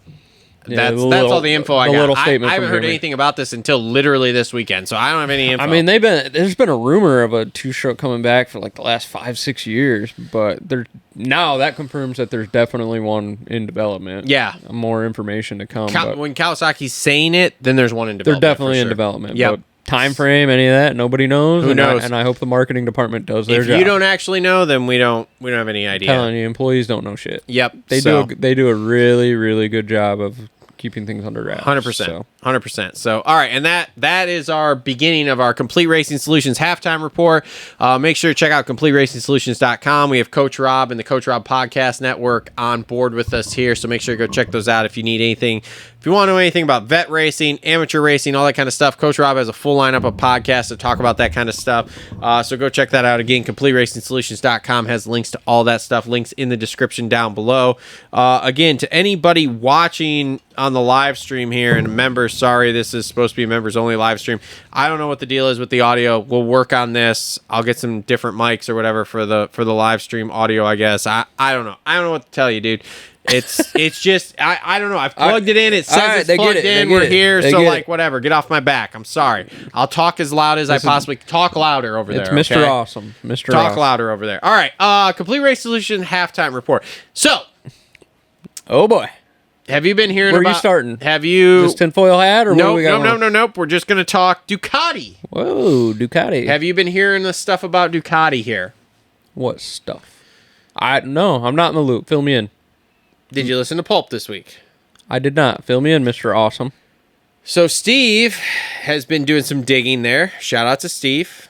I know he won't hear this. Well, he probably will. And then deny it. Deny that he hears it, but whatever. Yeah. But this comes from Steve Mathis, and then collecting some tea leaves, connecting some dots here, basically. So supposedly, Kenny has been offered 2 years. Kenny was offered 2 years at Pipes Motorsports Group. This is his second, correct? No, this is year number 1. Ah. He was been basically on a year-by-year contract. Gotcha. He got offered a 2-year deal. He turned down a 2-year deal. To do a 1x1. To do a 1x1. Potentially. Which he's been rumored for a long time to be going to Ducati. Correct. Now, a couple of things we've said with Ducati. Number 1, we've said that we've heard the Red Bull deal is a holdup, which I heard from pretty reliable people that the Red Bull deal was a holdup. About Fox. Although we don't know what the Monster deal is. Then it comes out that Troy Lee Designs Ducati, right? And we all think, okay, the TLD deal is a problem. What Steve said is that Sexton actually, before he got the KTM offer, got an offer to go to Gas when it was TLD Gas. And the deal is that he was still going to be able to wear A-Stars. Because they were like, we would just rather have you. Then obviously he got moved to the KTM situation. Right. They called, they were like, no, we're Probably taking a him, good whatever. And so supposedly the rumor is that the gear deal is not a holdup for this. Deal. Okay. Because Troy is, and this is one of those things, how invested is Troy really? But Troy is like, look, you can keep wearing your Fox deal. I don't care. Yeah. They also the other big rumor mill is bringing Barsha over. Barsha's already in TLD. Obviously, he made that move when he moved to the TLD. Got a great relationship with those guys anyway. Got a great relationship. That bike will rev to the moon. So the high probability, high rumor right now would be Kenny and Barsha going there because they want 2 dudes for next year. And from what I'm understanding from this, and some people I've talked to, they're trying to get this thing homologated, and Cairoli is going to ride nationals, some nationals. I had figured that. I had assumed that Is, they were like, that is the big rumor right now, or the big thing that it's not even a rumor. Like, this is past rumor point at this point. It is that they are trying to get the bike homologated in the U.S. for Cairoli to ride nationals. Yeah, as many as they can. That'd be super cool to start to gain data. Then I heard a rumor through Steve again, also that they're going Supercross only next year, which is makes no weird sense. As shit. But I think that's more of a rider thing. I don't even know. I think that's Roxon and Barsha being at the end of their career and being like, hey, why would you spend 1.5 years basically building outdoors through the GPs and stuff, then try to get them homologated to ride outdoors here, to then end up freaking riding to do Supercross only deal? I don't understand. Yeah, I don't understand. It doesn't make much sense at all. It's yeah, that's super weird. Like, why Supercross I don't know. only? That was no one seemed to understand it. Even when Steve threw that out there, he's like, I'm hearing this, but I don't even know. This is the weirdest thing ever. So maybe they're looking at like Supercross as the pinnacle. We don't even fuck with the piddly shit. But you got SMX involved now, so you kind of gotta go outdoors. I don't know. It's super weird. It's super weird. That is weird. I don't understand it. The only thing I can think of is like Kenny and Barsha being like, yeah, we'll do Supercross only. Maybe, but I don't know. This whole thing since the beginning, since we started talking about this, has been weird. Yeah, the green hubs was weird. The mix match Dunlop stickers were weird. Like, we thought Ducati would come in with a bunch of money, which they're not, from what I understand. Then they got the Troy Lee aspect of it. What's Ganassi Racing doing? Because they just apparently somebody told me the other day Ganassi Racing just sold off their NASCAR section, so they have a bunch of money to throw around now. I don't know. This is such a weird thing. We need it. I like it. Whatever, dude. Another talking point, another team. Whatever, dude. I don't know. Whatever, dude. Don't care. Like, don't care. I just don't know at this point. Here's what I think. I do think Kenny and Barsha land on that team. Yeah. I would be highly surprised if they don't land on that team, to be honest with you. I would. That'd be cool. I'd like that. So we'll have to wait and see what happens with it. But I mean, it's super interesting, and I'm super interested to see if they do get that bike homologated, if Cairoli ends up riding this summer, what that looks like. Mm-hmm. Hopefully it'll be by Iron Man so I can see it, and hear it. Yeah. I want to hear it. Yeah. I bet it sounds weird and sick all at the same time. Some of the videos online, like, you can tell it's got like a different note to it. Yep. But it ain't nothing like in Which person. is that Desmo valve train. Ain't nothing like in person. Nope. Okay, so that was that. What you got? I mean, Sexton is rumored to move to Ducati too, but I don't know. That'd be career suicide. You said it, I didn't. Yeah. Just so everybody knows, that was not me. Chase Sexton to Ducati would not go good. I don't think. Yep. So there we are with the Ducati thing. All right, Holster Co. Reload rant. Let's hear it. I don't have a rant. I can't think of anything to be pissed about. Okay, so I'm going to go back to that Red Bull video you were talking about. Okay. Number one, I thought it was funny that Jet posted it and said, hey, go watch this. You can see me do all this work to get 12th place at A1, which I was like, haha, awesome. Great job. That was pretty good. Number two. Myrtle's not running his socials anymore. That's next up on the list. Number two, Holster Co. Reload Rant. Bang, bang. Him in there talking about people saying, well, you shouldn't ride for the money. Get fucked. Yeah. Anybody who says that you should not be doing it for the money, go fuck yourself. Quite literally. This is your job. With a pine cone. Damn. Number one. Damn. I am on a spiritual journey right now, okay? Well, while you're on that spiritual journey, take a little of that sage and go sage it over Mitch Payton's shop and the Kawasaki. I don't give a fuck about that. Okay. And I know my language, so if there is anybody out there who's very religious, they're going to be like, well, your language. Yeah, I know, dude. I'm working on it. Everybody just relax, okay? But these people who are like, well, you shouldn't do things for the money. No, we should ride for fucking free, right? That's what we should do. We should ride for fucking free. Put our lives on the line. These pros should put their lives on the line and ride for effing free because it should be entertainment for you. Let's go back to the Coliseum days. Are you not entertained by the slaves entertaining you? Get fucked. Mr. Awesome. You should get every fucking penny you possibly can out of this damn sport for putting your life on the fucking line. Yeah. Period. End of discussion. And anybody who wants to talk about these guys should not be doing it for the money, please comment below. Because I'm going to fucking comment back. We are going to have a fucking full-blown discussion. You are a fucking moron. Okay, period. easy on the F-bomb. Dude, I'm just over it. It's like, okay, it's like people who say that, like, oh, you shouldn't earn money. God says you shouldn't. No, you're wrong. You're wrong. It absolutely does not say that in the Bible. So get fucked. No, I'm with that, man. And I'm studying the fucking Bible. Are you? So I understand this. Yes, I am. Is Brian Deegan your pastor? Absolutely fucking not. But I am studying the Bible. It does not say that in the Bible. So if you'd like to have that conversation also, I will. These guys should get paid every single cent plus for fucking more. doing what they're doing. They're getting hosed. That's a whole nother rabbit hole that we're not even going to go down. There's a whole nother channel you can for go y'all find to all be that. commenting on these guys' things that they should not be doing this for the money. Fuck off. You're seeing this on just random Instagram comments, or where are you seeing this? Apparently, it's been seen. I mean, Jet made the comment of people telling him, and again, I've seen this. I see this in business all the time. We shouldn't be doing it for the money. It's not because of the realm I'm getting into, right? Which is I'm going down the spiritual journey. I'm fucking opening myself up to Christ. And people they're going to see the language and they're going to be like, you're fucking sacrilegious. Yeah, I don't fucking care. Fuck off. Dude, I'll fucking I don't fucking care. Okay? I swear like a sailor. I know it's a fucking sin. It happens, okay? Whatever. Anyway, but to tell these guys that they should be doing this for the love of the sport. Okay, cool. Let me throw you off the top of Larocco's Leap. And, because you love the sport, right? They love the sport, right? Cool. Let me throw you off the top of Larocco's Leap. Guess what? You don't want to fucking do it, right? Why? Oh, why? You love the sport. You should be able to do it for fucking free, you fucking pussy. It's fucking stupid. It's fucking quite literally some of the dumbest shit I've heard. Some of the dumbest shit I've heard.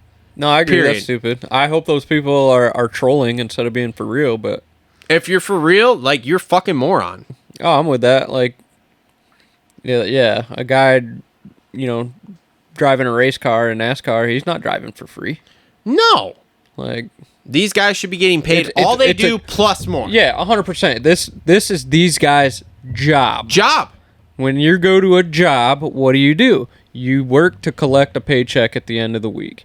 And if there are bonuses there and commission, you work to earn those commissions. This is why I don't jump Larocco's Leap. It's not my fucking job. It's not my job. I have to go to my job on Monday. It's these guys' job.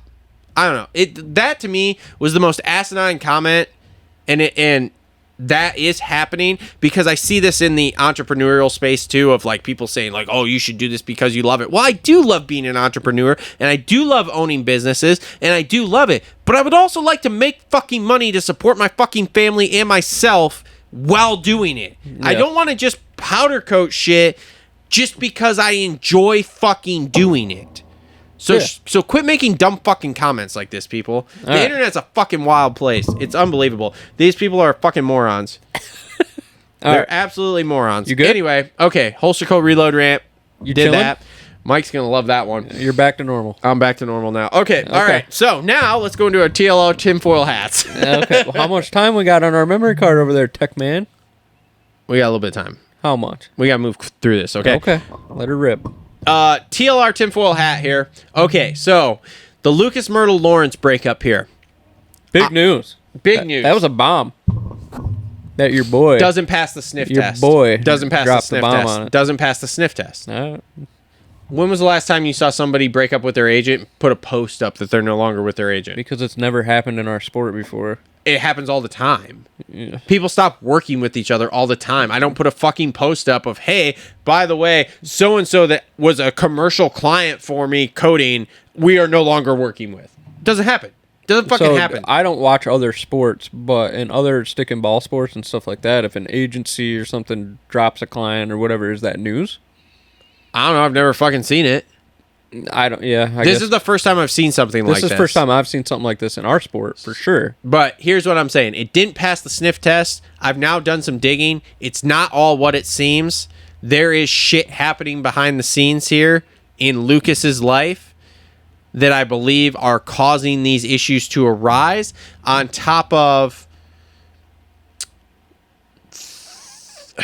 So you're tinfoil hat. So is you're hot. talking about, if you go watch Chris's videos, Cooksy Yeah.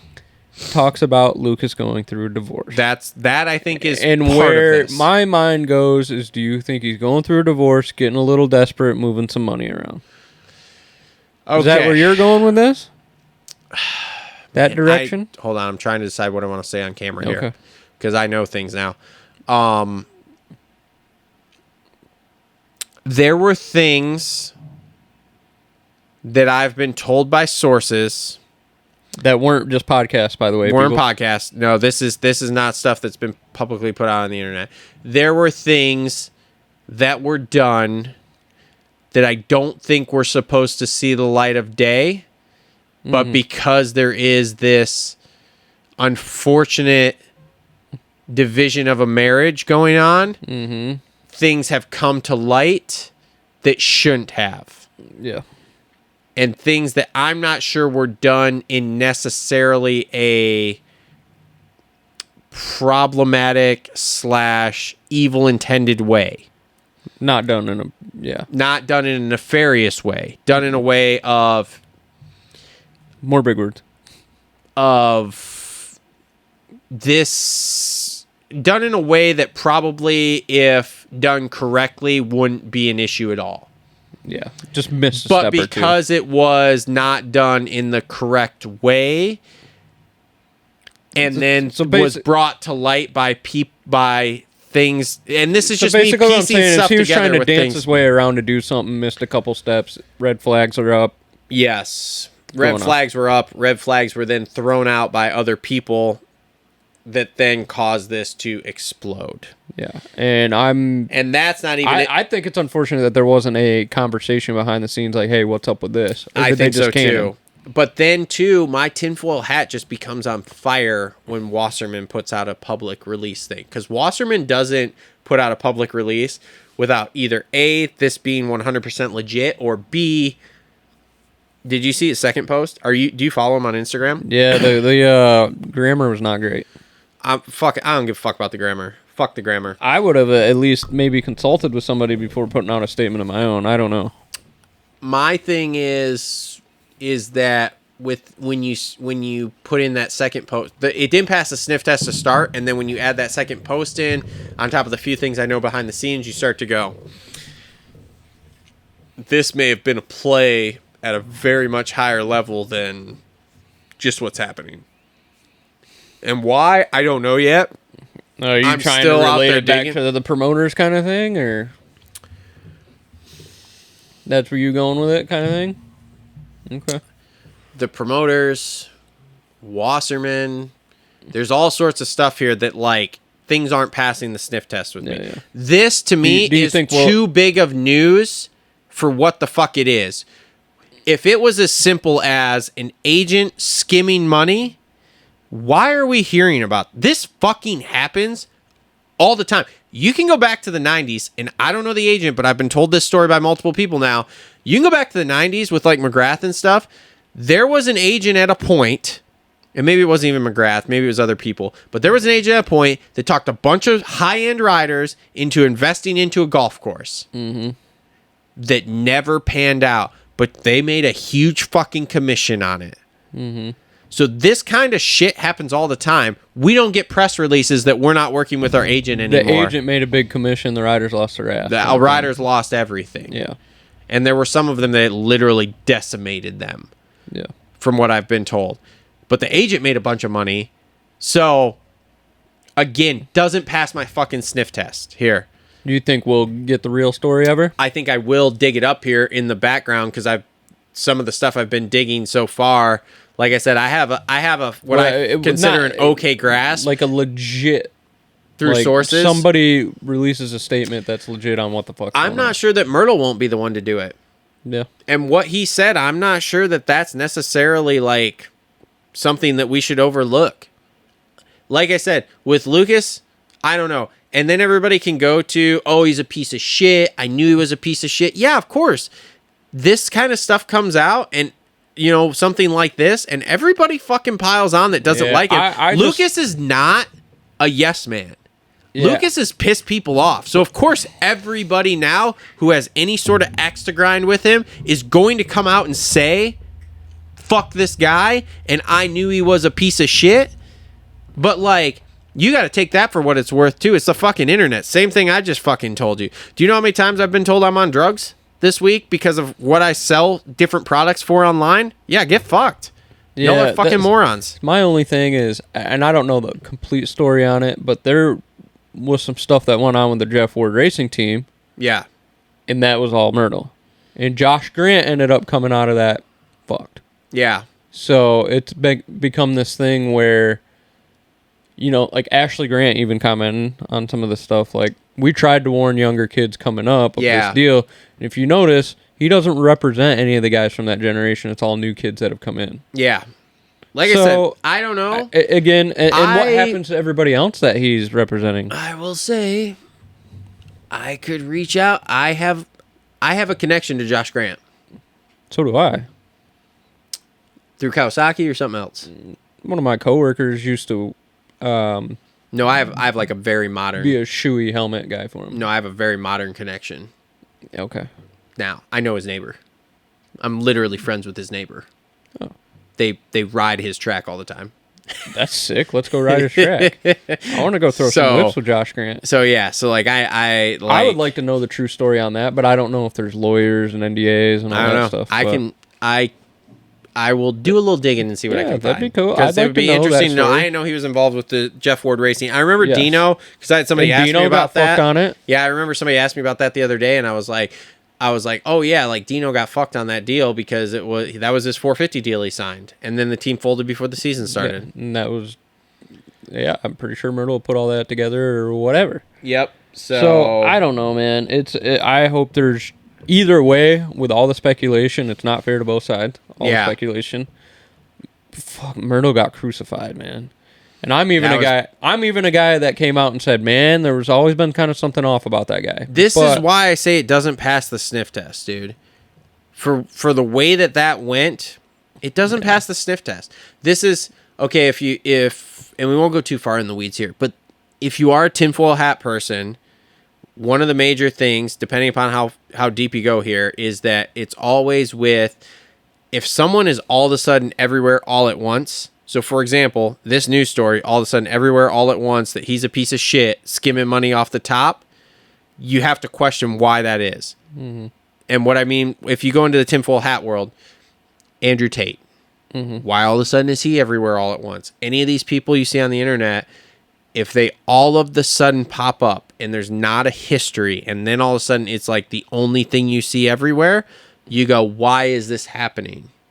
Why am I seeing this person literally all the time? There has to be a reason behind it. And literally you can usually trace it back to the government somehow.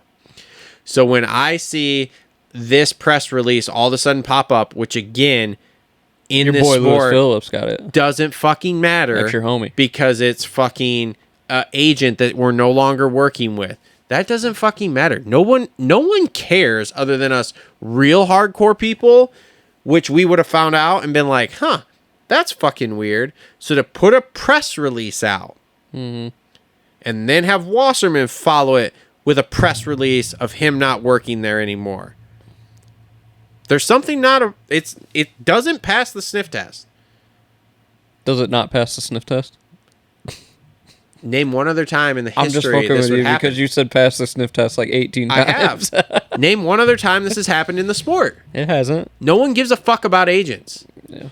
And even with Lucas being as involved as he is, no one gives a fuck about it. Like, no offense, Lucas, if you're listening to this. Is it different because it's the Lawrence brothers, though? No. Doesn't matter. Who cares? Because of, I guess, air who quote, knows? high profile he was? Who knows? Other than I don't know. us hardcore people. I just want to hear both sides. Other than us hardcore people who see him on the podium and like know, the average fan, they're going to see that. They're just going to be like, oh, yeah, that's somebody who knows him. They don't fucking know. They don't fucking care. So, TLR tinfoil hat, it doesn't pass the sniff test. There will be more to come on this. Does it not pass the sniff test? It doesn't pass the sniff test. All right. I didn't get that. I almost reached out to Lucas the other day.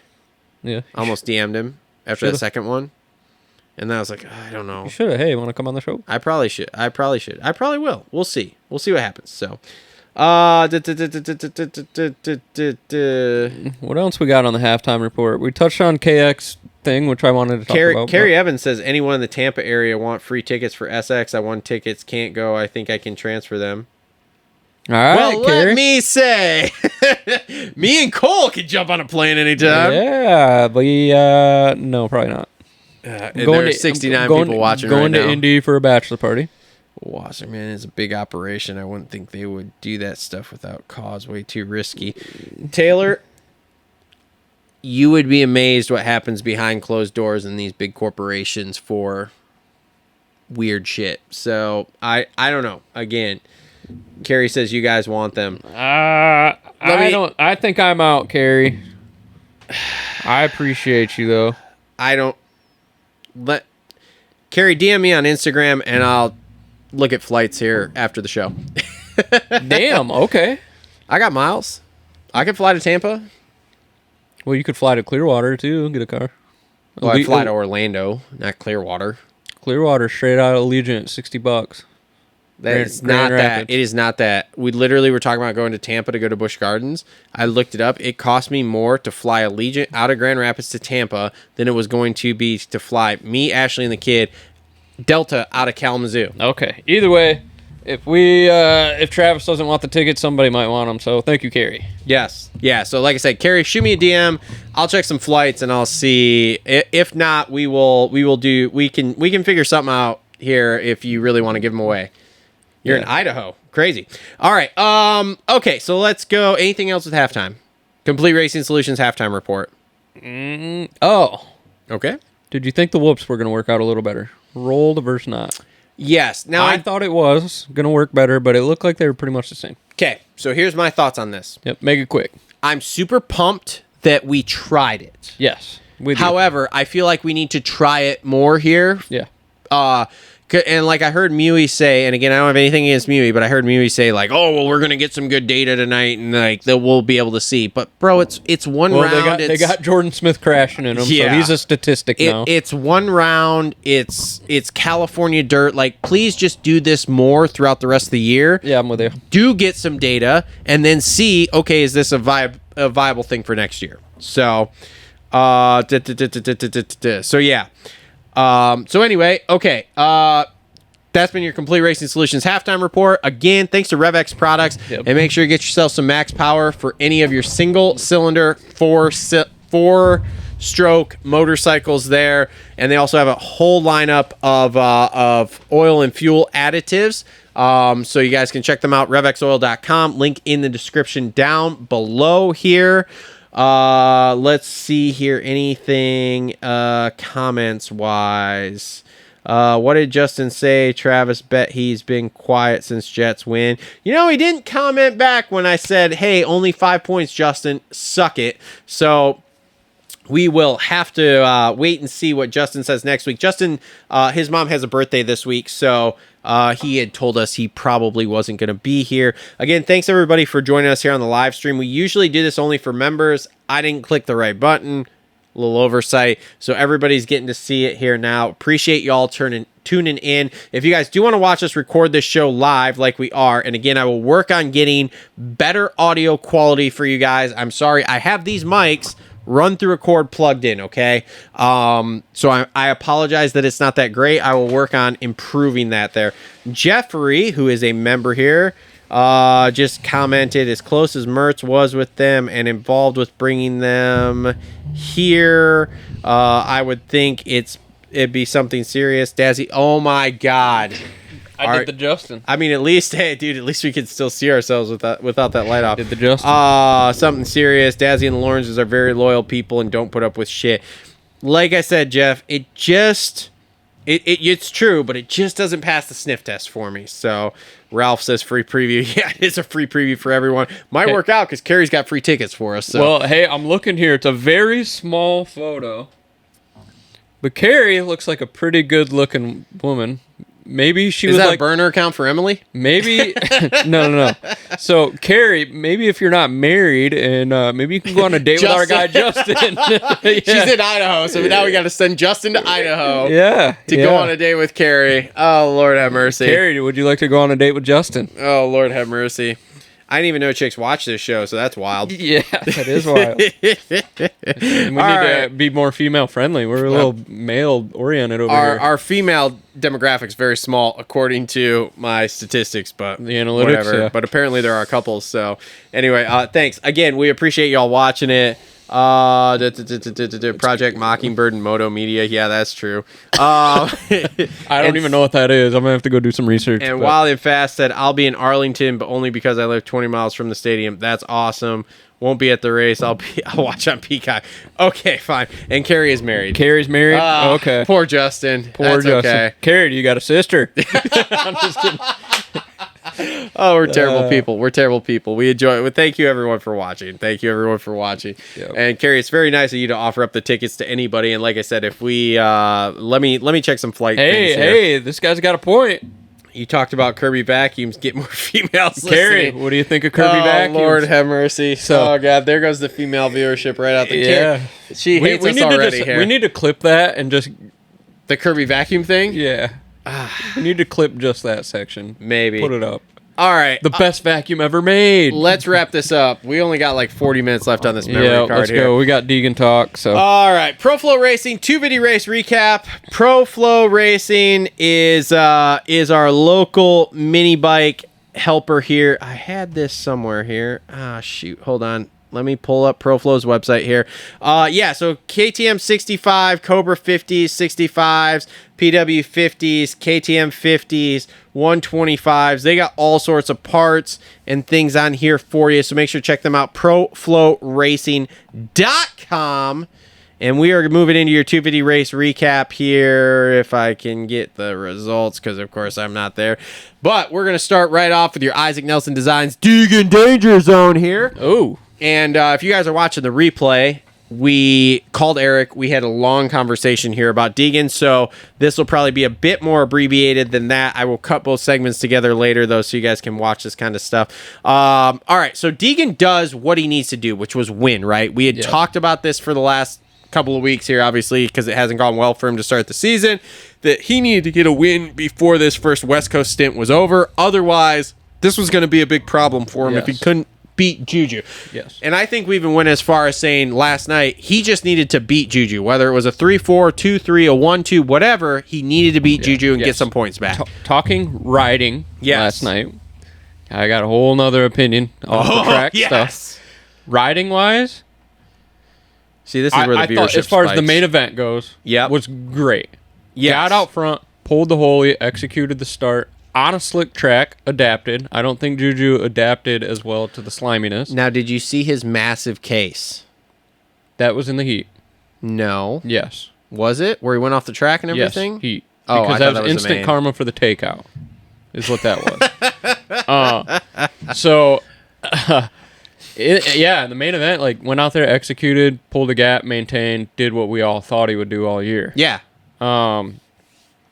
But man, the heat race, the pass. Okay, go ahead. Here we go. Do you want to know where I want to go with Holster co reload ramp. Douche move. Douche move. That was danger douche. Danger douche. That was danger douche because trademarked. People can say whatever they want, like, oh, Barsha does this all the time or whatever. He could have made that pass without sticking his leg out and pivoting off his leg and sliding the ass end of the bike in to make contact. Yep. You could have made that pass without contact. He could have. Let me counteract this. You look back, you let off the gas and look back. Yeah. And then dump the clutch and go. Come on, guy. Okay, so let me... And then, hang on. Oh, boy. And Okay, then after that, I'll wait. I'm waiting. that's when he goes to go 3 out of the corner and nose picks it and about eats shit. And everybody in my living room goes, karma, karma. It was. And I...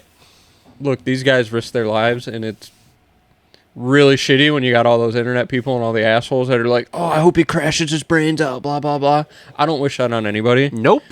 But if he would have nose picked it and fell over and not won the heat, We wouldn't have been sad I about wouldn't it. have been upset with it as long as he didn't get hurt.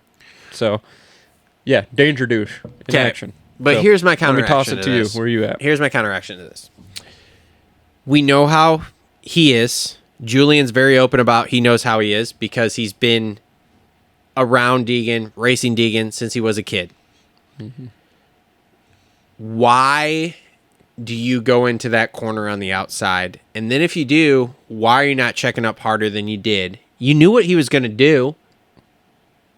There was, He was a zero pretty chance. far back, There was though. zero chance Deegan wasn't coming up to hit you. I'd love to see a different angle to see how tight he went across. Because he was a couple bike lengths back. You still But- should have. You know better.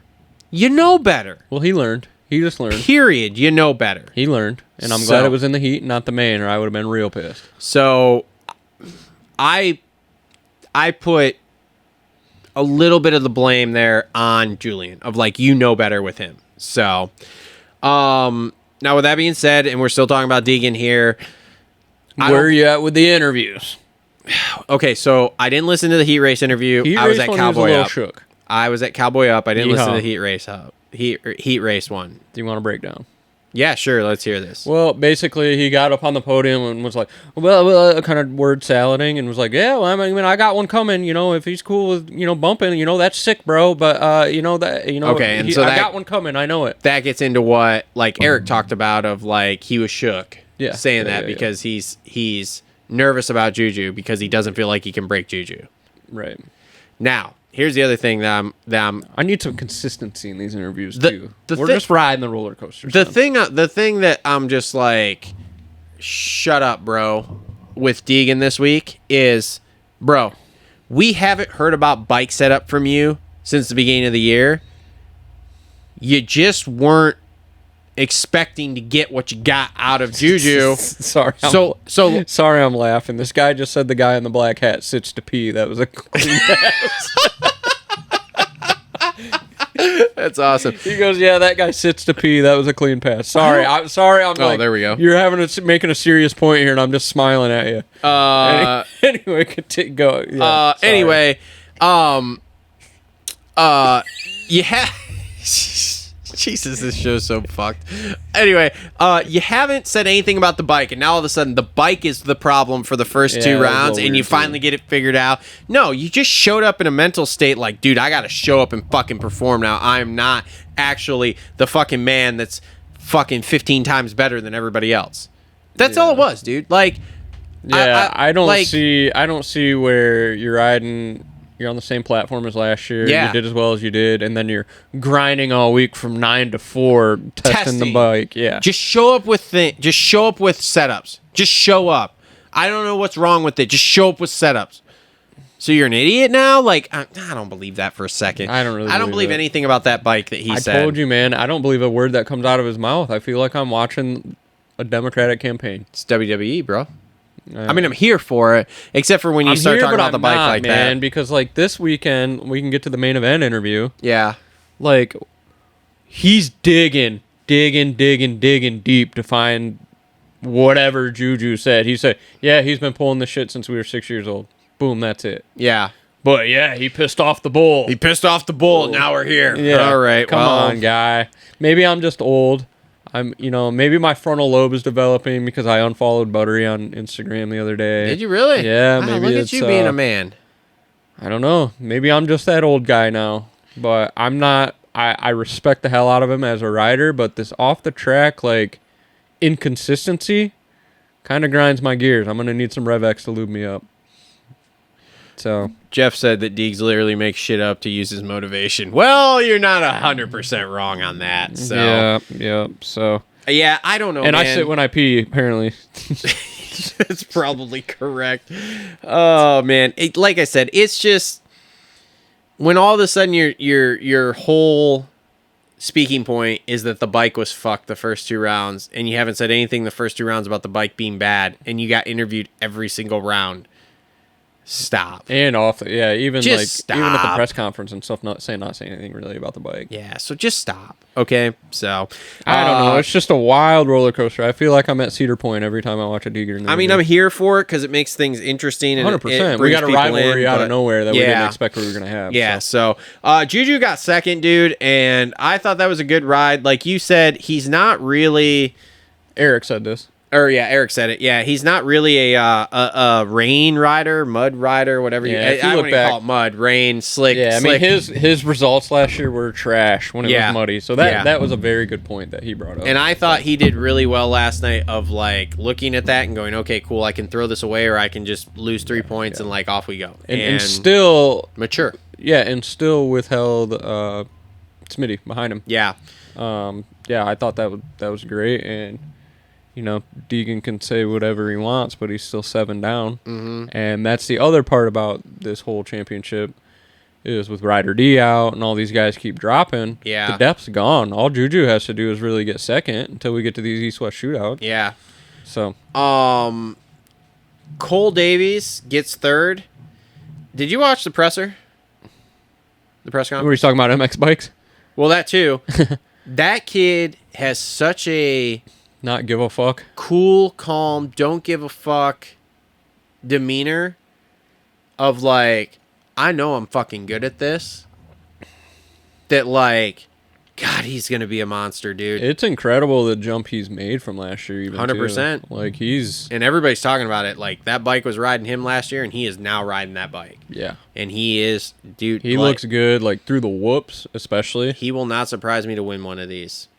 Yeah, a title next couple of years. I meant a race this year. Yeah, I see him winning a Triple Crown race main next weekend. Yeah, 100%. His starts are just on point. Like he is just smooth. Nothing seems to bother him pressure-wise there when he's racing. Like you don't see him make these mistakes. So, yeah, he is good. Jordan Smith, 4th place, and here we are with Smith doing Smith things, exploding. I mean, you want second place. You're that vet savvy dude, and you're just pushing it to get second place so much so that then you want it. Look, I'll give him a little bit of the benefit of the doubt. Juju was in the jumping line, and he came into the whoops, I think, a little more speed, and Juju maybe got a little sideways. He had to try to correct in those whoops, and you're not correcting on a slippery set of whoops like that. All right, man. So I'll give him the benefit of the doubt on that. He seems to be a little calmer on the Triumph, probably because he's not as comfy on it. Yeah. And they are doing a lot of testing from what I understand. Yeah. They are doing a lot. Which doesn't surprise me. Should have stayed with Renan because he was in the running for shit kit last night. Yeah, I didn't like I that didn't like the kit that FXR much. gear. No. I didn't like that deal. But nope. Anyway, Smitty, I'm telling you, we're going to see some Smith on Deegan crime by the end of the year. Probably, yeah. Because Deegan in the press conference the other day, they were talking about the quad. Yeah. And Deegan's like, yeah, Smitty probably didn't do it. He's old and brittle. Jesus. Yeah. Just pick at everything. Cody Schock, 5th place. Cody Schock had a sneaky good night. How about that heat? Yeah, how about I didn't know what the hell was going on with the tires. Bike looked good. Yeah. But the tires, I'm like, are they back on Hoosiers? But and I like this, outside the box stuff. Dunlop logo was white on the tires. It was usually yellow. Yeah, okay. And you could see it better being white, I feel like. I don't know. I guess I didn't pay that close. I was watching the heats at the you were watching bar, it on a tiny screen, so, but yeah. I thought that was noticeable. I had to go on Instagram and see what the deal was. Interesting. I didn't know if they were running Bridgestones or something, but yeah. That bike looks sick. Yep. Gear was kind of riding great. On Like point. the suspension, everything, like the way that bike works and that whole package looks really good for Cody Yeah. Shock. So 100%. I'm stoked for him. I wonder what that heat race win bonus is. $5,000. Even from a satellite team? Uh-huh. Nah. $5,000. Yamaha pays that? Yeah, probably. That's cool. Like, Yeah. boys gotta eat. Boys gotta eat. He's eating. We hungry. We Pockets ain't empty, cuz. Pockets ain't empty, cuh. All right, Joe Schmoda gutting out 6th place. He's just trying to make it through next weekend, so he's got some time off. Did you see that man. picture of his Dude. fingers? Again, I didn't expect him to have the dog in him.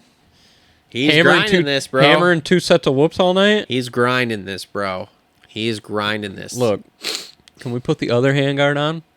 Oh man, dude, I know. I Are made we a running- comment in are the we live running- show for the freaking qualifying. Did we have dude. one handguard on, just literally giving everybody a red flag, like, "Hey, this hand's hurt, guys." Is that why they only got one handguard? I don't know.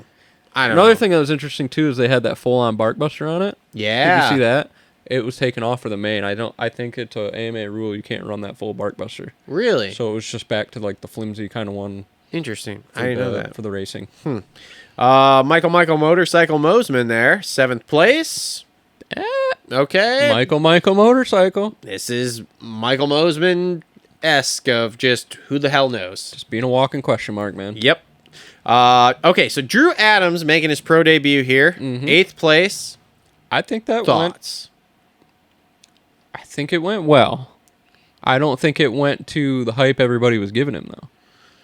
My thing Two. is, okay, go ahead.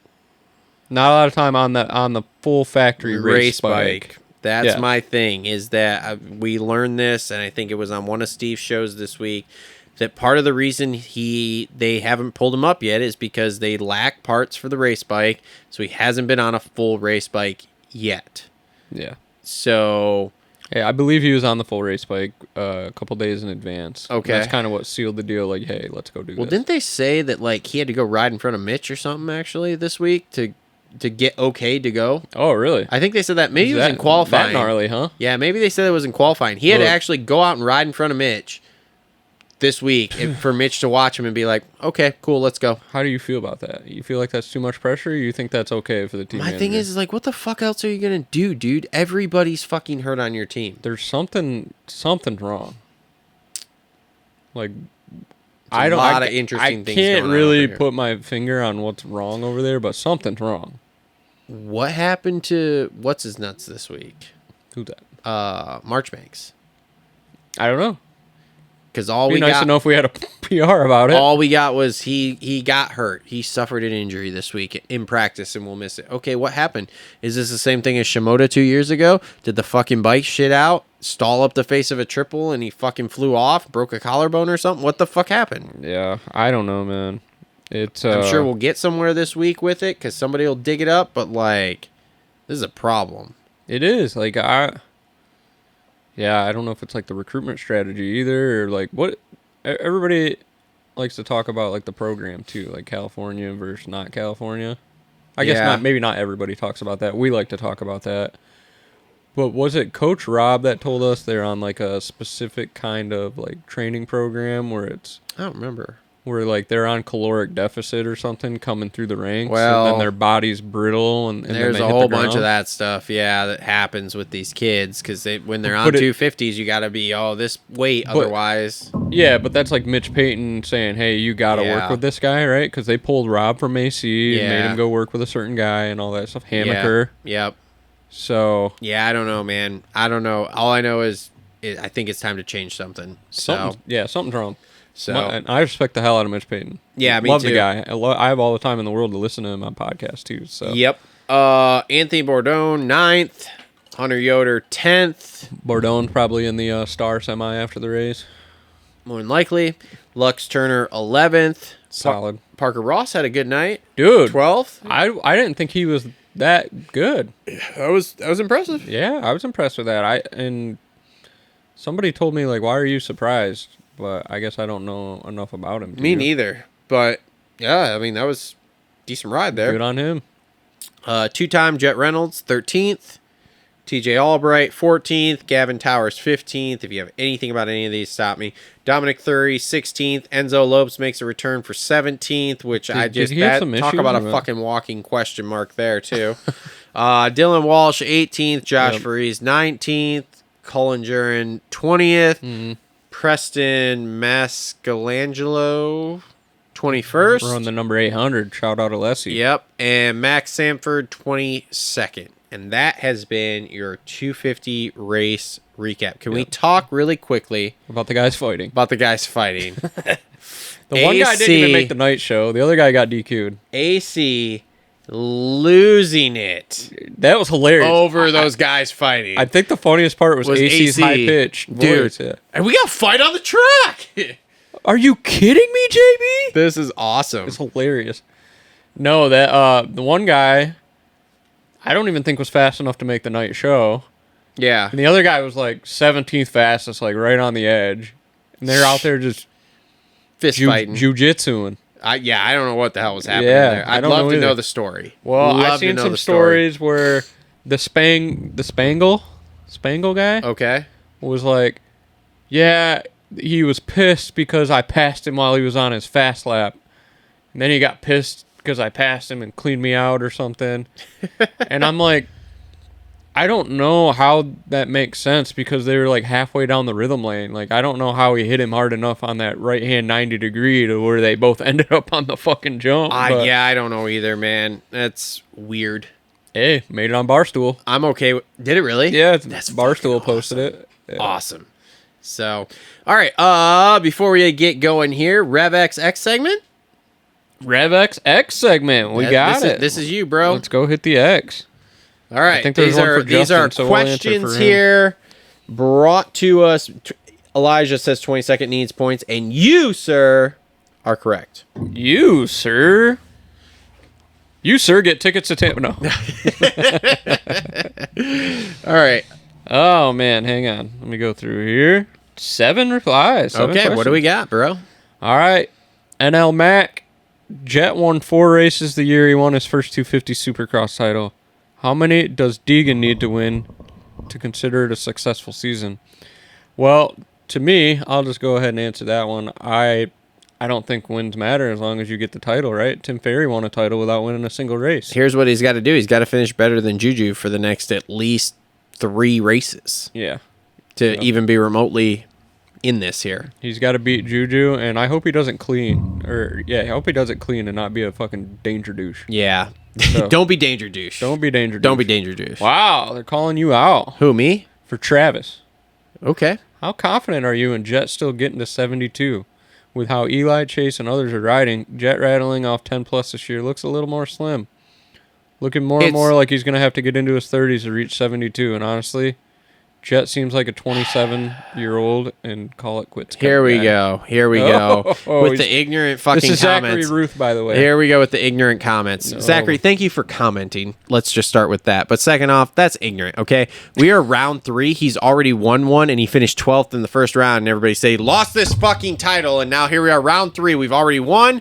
We've gone 12-1, and we're 5 fucking points out from the title. Zach, man, you know this is just a Jet gargler. We You have shouldn't do that. 14 rounds to go, so the chances of him not being able to rattle off another 5 this year at least, let's call it 6. Let's say he needs 7 for a 10-year career to get even close to 72, are low. Low. So you think he's getting to 72? 100%. Oh, my God. 100%. Okay. If he actually only wins 7 this year, I'll be surprised. Nah, Cole Davies is going to take him down in about Oh 4 my years. God. All right. All right. Let's move on here. Shane. While Tomac has been great, with the increased competition level, is his aggressive style vulnerable on nights when the track has low traction? Yes. Yeah, I'm with that. I think last night he struggled for that reason 100% because he couldn't get out of the main line and make it work. Yep. So, You're right. do we see an after-race altercation between Beaumare and Deegan and Glendale? I think No, Beaumare's too cool for it, and Deegan, as much of a hard ass as he acts like he's not going to jeopardize racing to fist fight somebody. Yeah, Beaumare's too big of a man for that. Yeah. And that was from Nick Furman. Thanks for commenting, Nick. Appreciate it. This is Joseph J. Matz, 144. Will we see a Smith-Deegan type on-track incident this year, this time involving Juju and Deegan instead? Well, I think we kind of saw one last night. I don't think that Juju is going to necessarily not take him high in a turn. I mean, he got him pretty close in that main. He had the opportunity. Yeah. If he wanted to clean them both out. Yeah. I don't think it'll be quite as cat and mousey as what the Smith thing was. And I don't think, unless they make some big gains with that Triumph, I don't know that Smith can keep up, to be honest with you. So, yeah. Well, Juju and Deegan doing a Smith type incident. Okay, yeah, that makes sense. I don't think so. Like I said, I think Juju's the bigger man. All right, continuing.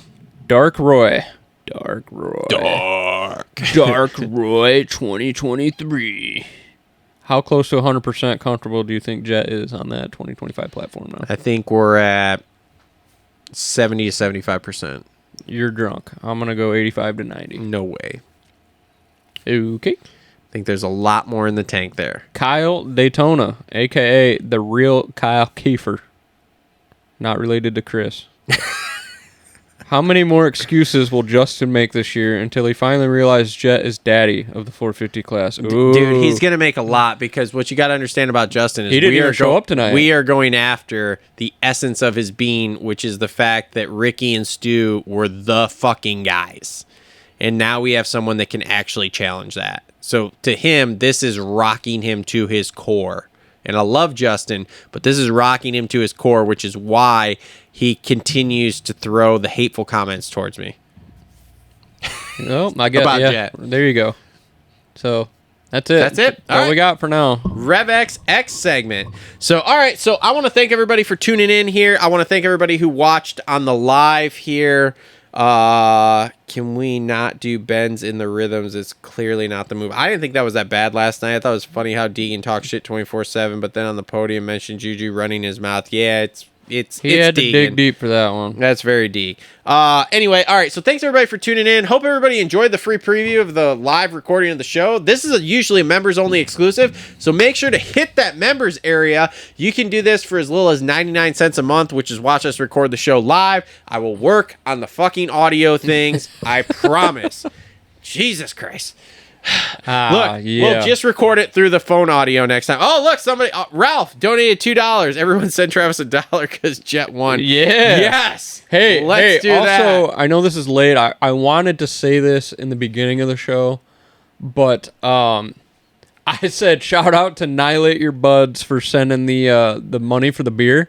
Oh, it was actually Riles 500 or something. You thanked the wrong person? I think, yeah, because Annihilate was like, hey, man, why'd you thank me for the beer? And I was like, I guess I thanked the wrong guy. Well, So, hey, look, we appreciate... Either way, we appreciate everybody, right? Each and every one of you that sends us a couple of bucks or whatever, or even just watches, we really appreciate it. Hey, what's this thing? You can celebrate the first Super? I liked it. I don't know. I mean, I hearted it. I don't know This is what new. else. We've never had We've this never had a happen. Super Chat. Wow. Crazy. That's because we don't usually do lives for the show like this. The members are paying already, so I don't hustle them for more money. Maybe we should. No, I mean... We got 61 people up we in got this 61 month. people watching, but we're already almost to 10 o'clock, bro. We've been at this for a long we're time. almost out of memory on the memory card. Yep. Too, So, all right. So again, thank you to everybody who's watching. Thanks to all our sponsors. Again, the show presented by Rev X Products. Make sure to check them out. RevXOil.com. Complete Racing Solutions, TLR Coatings, Gutter Works, ProFlow, Holster Co. Thanks to all of them. There's links in the description down below to everything Slacker, you guys might Nano need. Extreme. Yeah, Slacker, Nano Extreme. Thanks to all of them too. Thanks everybody. The full show will be out Tuesday here if you guys didn't catch this. And yeah, we will see everybody on the next one. Glendale Triple Crown. Twipple Crown. Coming up next week. Later. Thanks for tuning into the Moto Aftermath Show. If you guys like the show, make sure to give us a thumbs up there with that like button. Also, make sure you subscribe and hit that bell notification so you never miss a show update, a live show, or anything that we're doing here, because when we find out news, we will be on here bringing you our thoughts with it. Also, if you guys want to help support the show, join our members area. You'll get member exclusives, including live shows. You get to watch the show being recorded live. and you'll get all sorts of other member benefits. So thanks everybody for tuning in. Join the members area, subscribe. We'll see y'all on the next one.